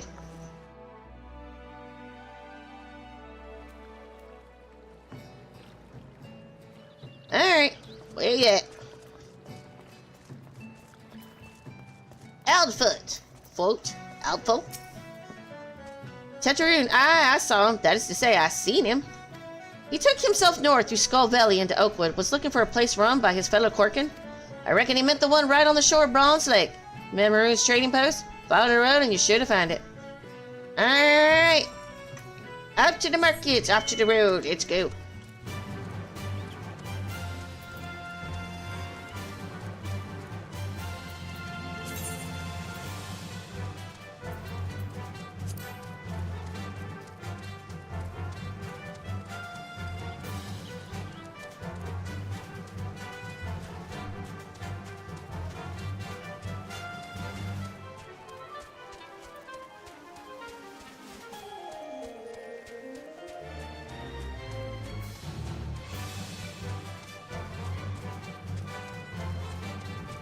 What was this quest? Yep, we're getting up there in quest.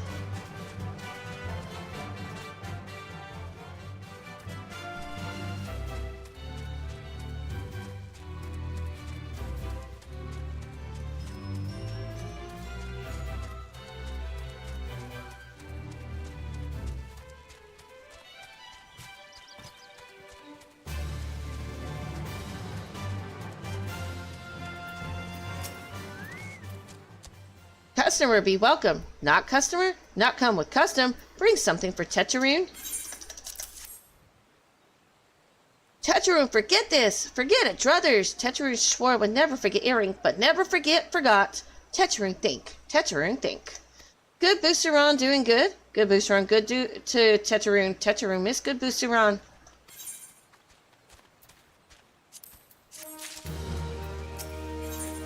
Microbrewing. Tetraroon has places for you to go and thingies for you to get. Good Boosteron help Tetraroon. Tetraroon dead without good Boosteron. Must give thankies. Many thankies. Tetraroon make cork and firewater for Boosteron. Boosteron love firewater. You help Tetraroon make firewater. Need thingies to make. Need many thingies. Need curl pup whiskers. Need 3 good curl pup whiskers. Alrighty. Pup whiskers it is.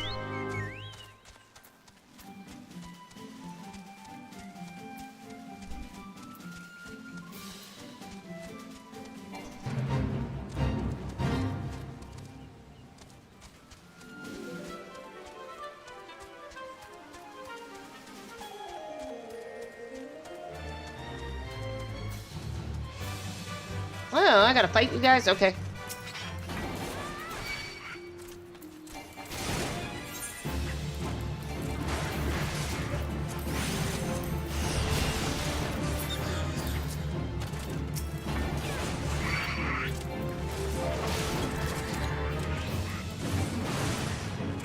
Oh, I think these are part of the Grand Company. I forgot.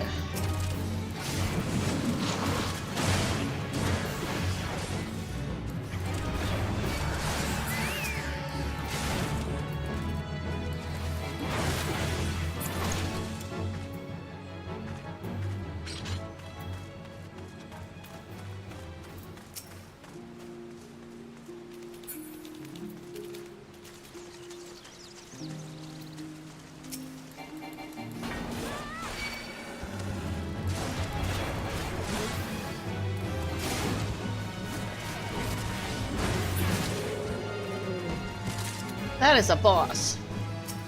I didn't want to fight a boss. Oh, wait. No, that's a fate. Never mind.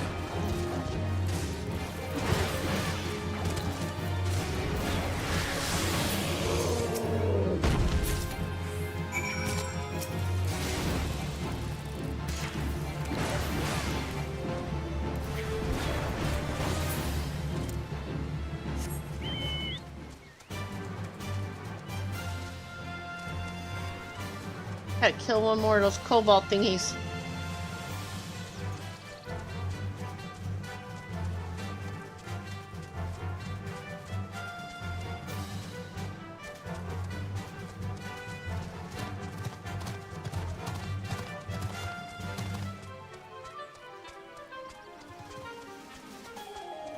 There we go.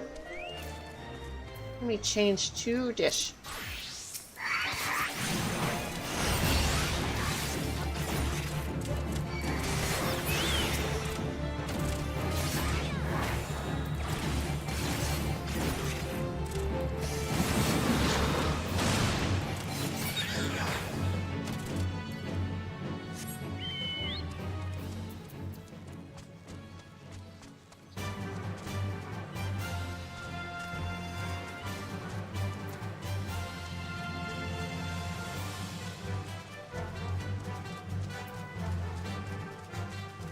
Da, da, da, da, da.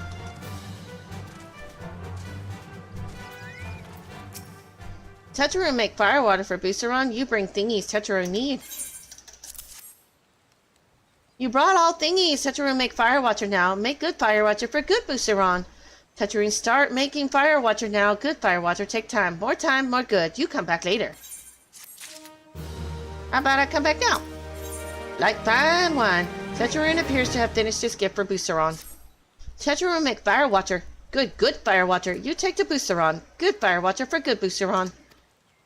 Tell Boosteron no drink now. Put away 1 year. 1 year, make best flavor. Tetraroon hopes Boosteron happy. Tetraroon gives Boosteron thank yous. Many, many thank yous. You tell Boosteron. I'm probably not saying his name right. Tetraroon make big shop someday. Biggest shop in the Eorzea. Make many, many sparklies. All thanks to good Boosteroon. I think it's Boosteroon. Bukaroon, Boosteroon, something like that.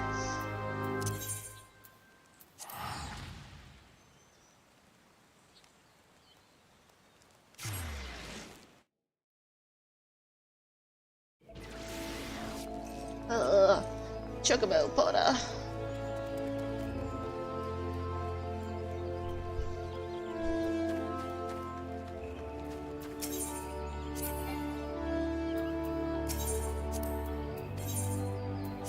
Alright. Yep, Tranquil. Let's go to Quarry Mill.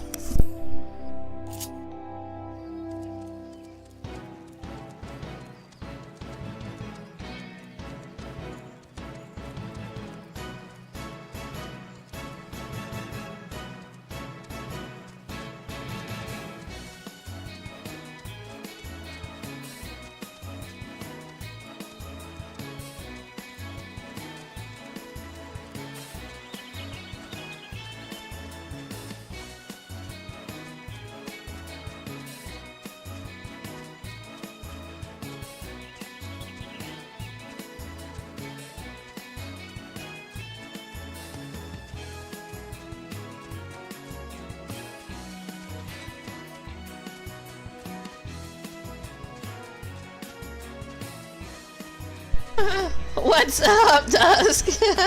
What's the sheesh for? I swear when some of the people wrote these dialogue, it was done by like a kindergartner or something.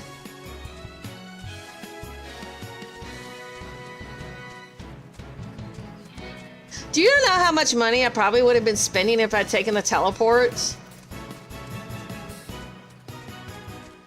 Because it makes you go back to Gridania, it makes you go to La Nacia, then it makes you go to Alaport, then it makes you go to Upper La Nacia, which there is no teleport there, but so you're going by Chocobo.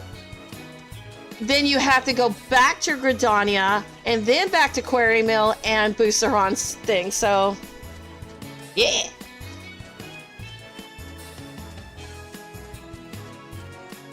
That's about 2,000 gil using teleport.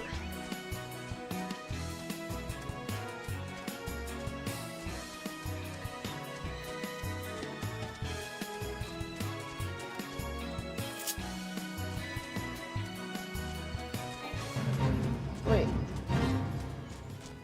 I gotta go through here anyway.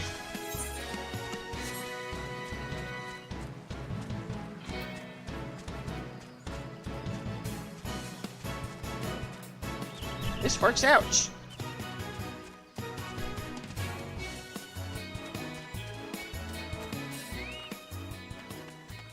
Sorry, gotta cut the song short. Let me take a seat. Oh man, I can't talk to him while I'm sitting. That's just bullocks. Ah, you've returned. Thank you for seeing Tetrarune's belongings to him. What's this for me? Cork and firewater, so he remembers my fondness for the drink, does he? Why that old? Ah, bloody hells, who's cutting onions back there? He says to shelve it for a year, does he? Ah, that sounds about right. I hate to have to wait, but I reckon it'll be worth it. This stuff has an aroma and body unlike any other I drink, I know. It's going to be a long year. We'll say you come back then, friend. We'll see if we can't make it through this bottle together. Oh, damn. Is that a date? I might be interested. No, I'm kidding. Just kidding. I swear that was an invitation, though. Sylphish concerns. If Buceron had his druthers, he'd have an adventurer with whom to share talk of sylphs. There was word while you were away. Sylphs were seen in the wood, but near no lands of their own. No, this was a place near to here, a place we've never known a sylph to come. Something must have given them cause to venture this far. More than like, the missing sylph elders among them. Here, I've marked the track where they were sighted on your map. Go see if there's anything to be seen. Have you guys and the sylphs been hanging out too long? You all starting to talk the same.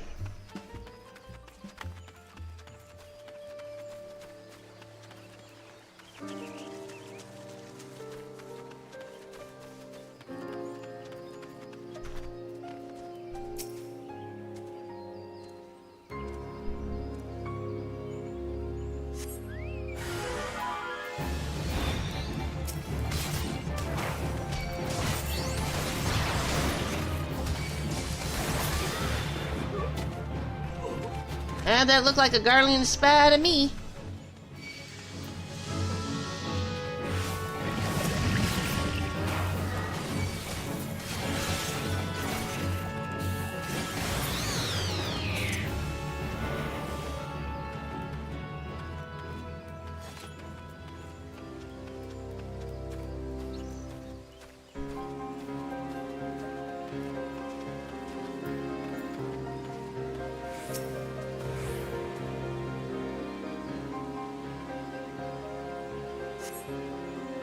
That's 2 of 5.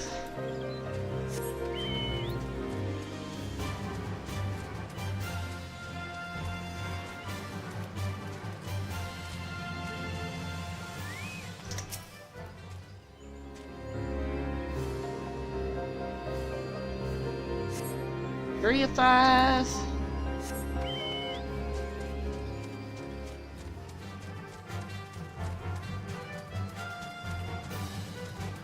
That is a cool mount.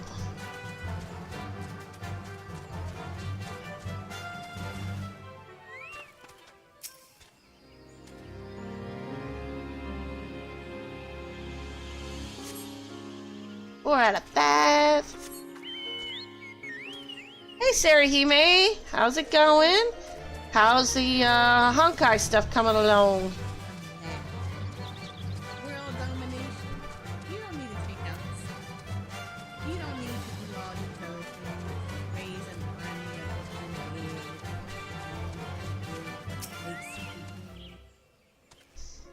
Haven't done much crafting today, but that'll probably be the next time because I'm getting to a point where I'm going to have to. But I beat Ifrit. I beat him. No HUD. It was awesome. I soloed him. It was not that bad to solo. It was actually pretty easy. Yeah, I did my roulettes finally today on my Vera. Got the summoner to level 98.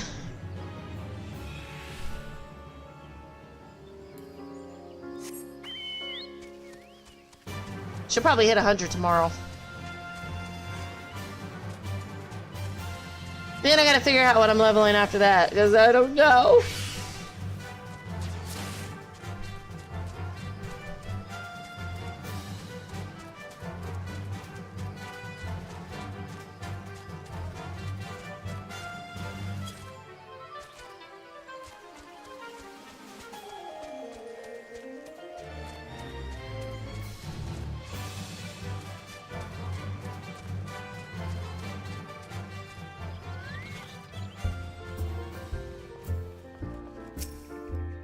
So, was there aught to be found in the wood? What did you come to? Garleans? In this part of the Twelves Wood?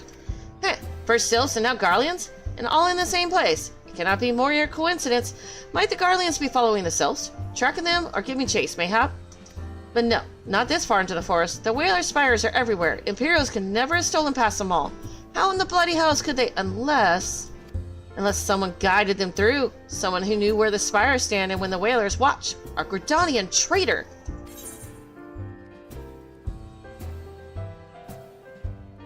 Yeah, I would too. If it sounds sketchy, just go with your gut. Even if they're not, if you don't feel comfortable, don't do it.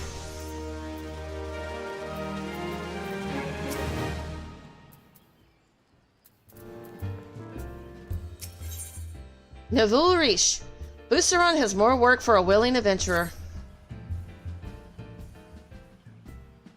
I'm glad you've come, friend. There's something I want to talk to you about. You know, I said I thought we might have a traitor in our midst. Someone else was aiding the Garleans? Well, I'm thinking I may have identified our suspect. There's a regular of mine who used to dine on thin soup and sip his pint on account of not being able to afford another. But of late, he's taken to ordering my best wines and the finest cuts of meat I can lay my hands on. Were he a merchant, I'd probably think nothing of it, but this lad's a wood whaler. And wood whalers don't earn that kind of coin. By chance, I was musing on where the money was coming from when you first told me about the Garleans in the forest, and I couldn't help putting two and two together. Suffice it to say, if a whaler's working for the Empire, none of us is safe. The lad I'm talking about goes by the name of Laurentis.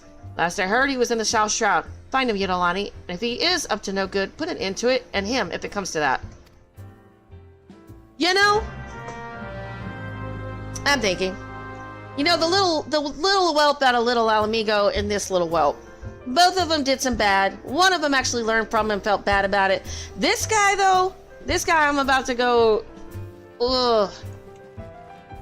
There is no saving grace for this guy.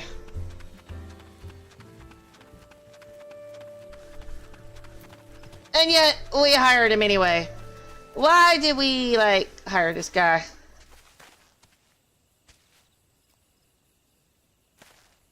Oh, wow. Well, yeah. Then, yeah. No saving grace for him. Can you see I'm not on patrol? Can you not see I am on patrol? Be gone. If you have business with the whalers, take it to the barracks. You look pretty scared to me, dude.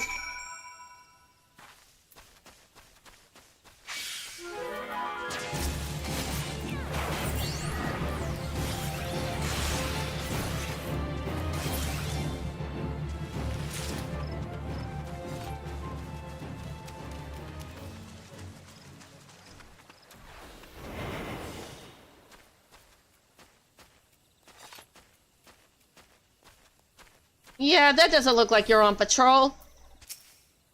Not long now. To think patrol routes and rations with but such a price. No more than I deserve, though. Just little wonder the Empire has risen to such heights. Only the whalers paid men their worth. You? What did you... How long have you... Help! Help! Help! Please come quick, my friends. It is I, Laurentis. I am under attack. Really?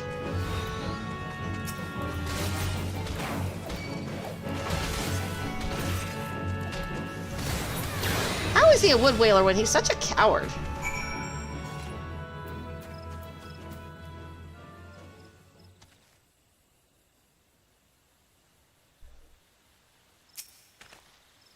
How did you just... I know nothing. I was on patrol. He just appeared. I thought you were working for the Garleans. Really? The people that you just called for help were in Garlean uniform. Okay, whatever.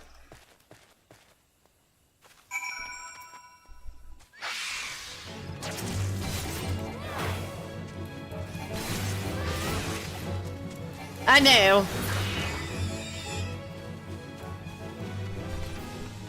Time to go hunt him down like the dog he is. Only I like my dog better. My dog, at least, it's got manners. Manners, manners.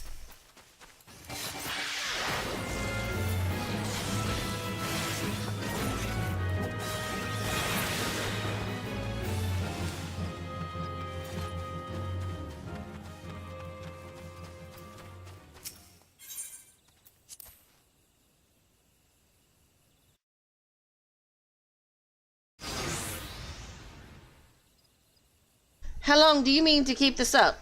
What is it you imagine I've done? Enough. Enough, I say. It's over then. I sold maps and rations to the Empire. It was I. I meant no harm. I only wanted the coin. The whalers are good, strong. I was proud to join their ranks. I'm proud, but they do not provide. They preach justice, honor, duty, but in the end it is those with money who do as they will, who live as they will. So I sought an opportunity to change my fortunes and took it. All I've done for money. Endangered myself, my home, everything and everyone I love. Well, my actions have put your life in danger too. You know, look, sorry. You're a bastard. Through and through. Though you do not yet realize how much. Bloody idiot, did you imagine that you had cornered me? It is not I who was cornered. Garleans, I brought the Makoto wench. Or use that word. I ain't using the other one. Permit me a question, if you will. Are all adventurers so deluded as to believe they can challenge the power of Golemon? Oh yeah, I am. You would need a veritable mountain of guild to fund such an endeavor, such as the cost of fighting great power, or of making it, or of remaking it as we will Gridania. So that's the way of it. Swapped your hard bunk at the barracks for a feather bed in Garlemald, did you? Ha! You there, Makoto, you stand here at old Busk's wish, no? Then you don't stand alone. I guess I get the Duskwights and the Poachers to help me. I like it. You mean to stand against the might of the Empire with this rebellious rabble at your side? Yes, I do. I trust them more than a backstabbing traitor.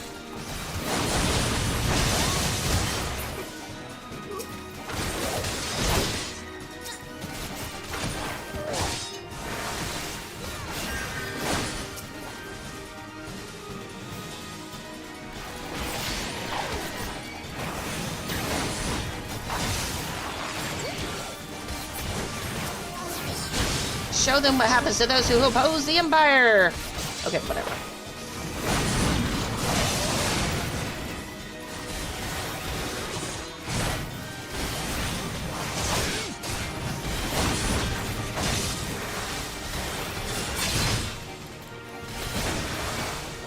If this is a fight Boosteron wants won, then the Curl Claws will fight it!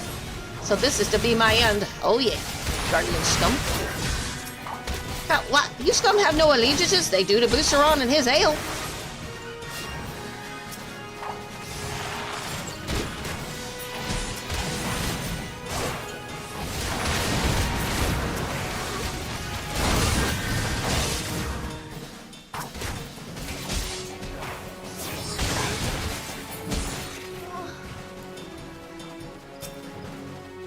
He all by him lonesome now. He got you.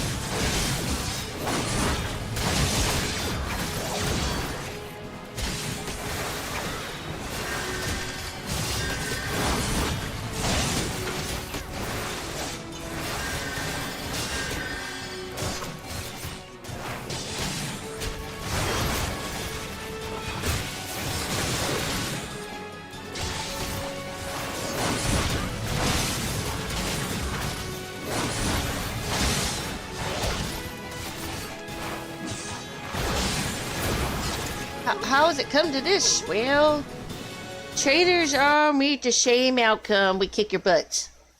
Impossible. How did you best the Empire's finest? And with bandits and poachers at your side? Well, see, that's the thing about guerrilla warfare. That's just how they operate. They're your sworn enemies. Why do they fight with you and not against you? He's kind of a coward. He gets everybody to do all his dirty work for him, you know? But I know the answer only too well. Boosteron, this is his doing. His words are wont to inspire men to act. Better men than I.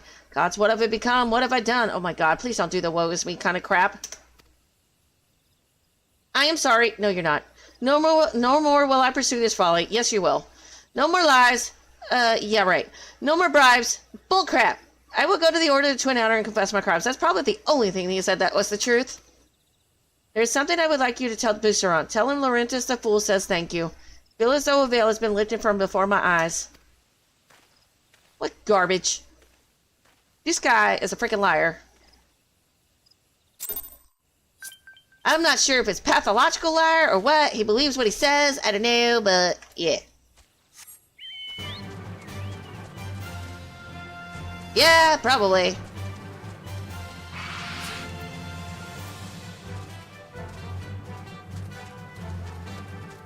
You know, what gets me is we form, well, I don't know if I should say anything. How far into the game are you? I don't want to give you any spoilers.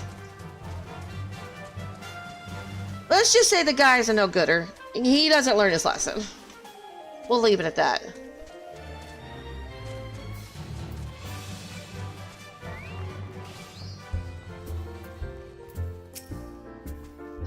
Laurentis confessed to his crimes. I just had word from the twin adder. Seems he marched straight into the nest and gave himself up. The lad's had quite a life, you know. His mother was killed by a brigand when he was only small. As a young man, he joined the Whalers, hoping to spare his fellow Gridanians the misery he'd known growing up. Trouble is, protecting Gridania is too big a job for one man, and he came to believe that he couldn't make a difference, that it was hopeless. There are few things more dangerous than desperation, and a man lost in the dark is easily drawn to the glimmer of coin. I reckon he thought that if he couldn't change the lot of his fellow man, he might as well change his own. Thing is, he was making a difference, just not on his own. Somehow he failed to grasp one simple truth. That those things we cannot do alone, we must do together. Eh? He asked you to thank me, did he? And there's good in him yet. No, there ain't. I'm sorry, dude. I hate to burst your bubble. There ain't no good in there. I just hope them at the Adder's Nest are able to see it. What he's done ain't easy to forgive. But I like to think he'd be afforded a chance to make amends. No. You'll leave him rotting in jail, please. Please? But let us leave face to the 12. I have other news for you, Yidolani. The Sylph Elder has been found. Yeah, I'll save this one. Because, I gotta have to get my crafting up. Okay, where are we sitting? So, definitely need to get all my crafting up to level 30 at least. Oh. Alright, so that's what I'll be working on for the next few days. Getting all my crafting gear caught up. All the recipes caught up. And, yeah.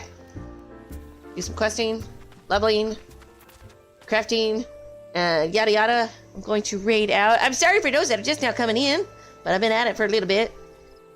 Made some progress on the storyline.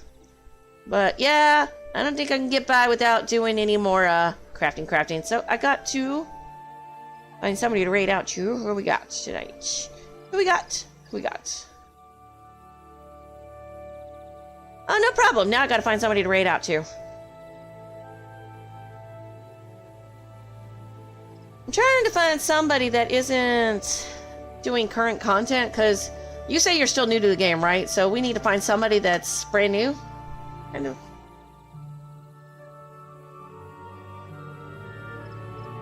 Let's see. Anybody doing a Realm Reborn?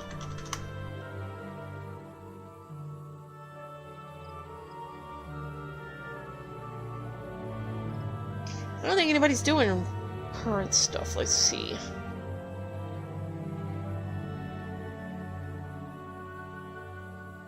Oh, this person's on a Realm Reborn, so... Okay, I just don't want to give you too many spoilers or whatever, so... Trying to avoid that.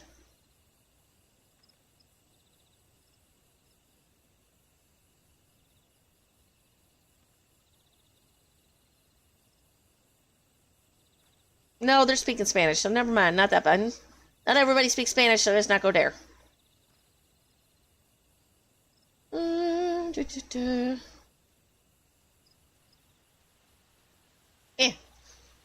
find somebody new.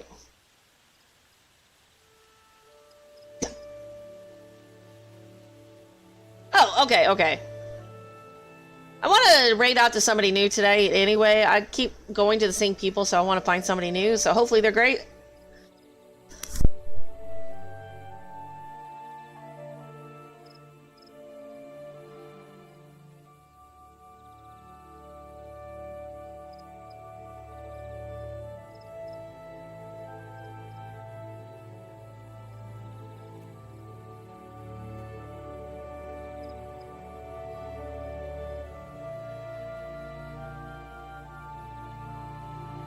But yep, I'll see everybody tomorrow. Tomorrow I will be doing more monk climbing in Palace of the Dead. So hopefully I make it back to 130 in one piece.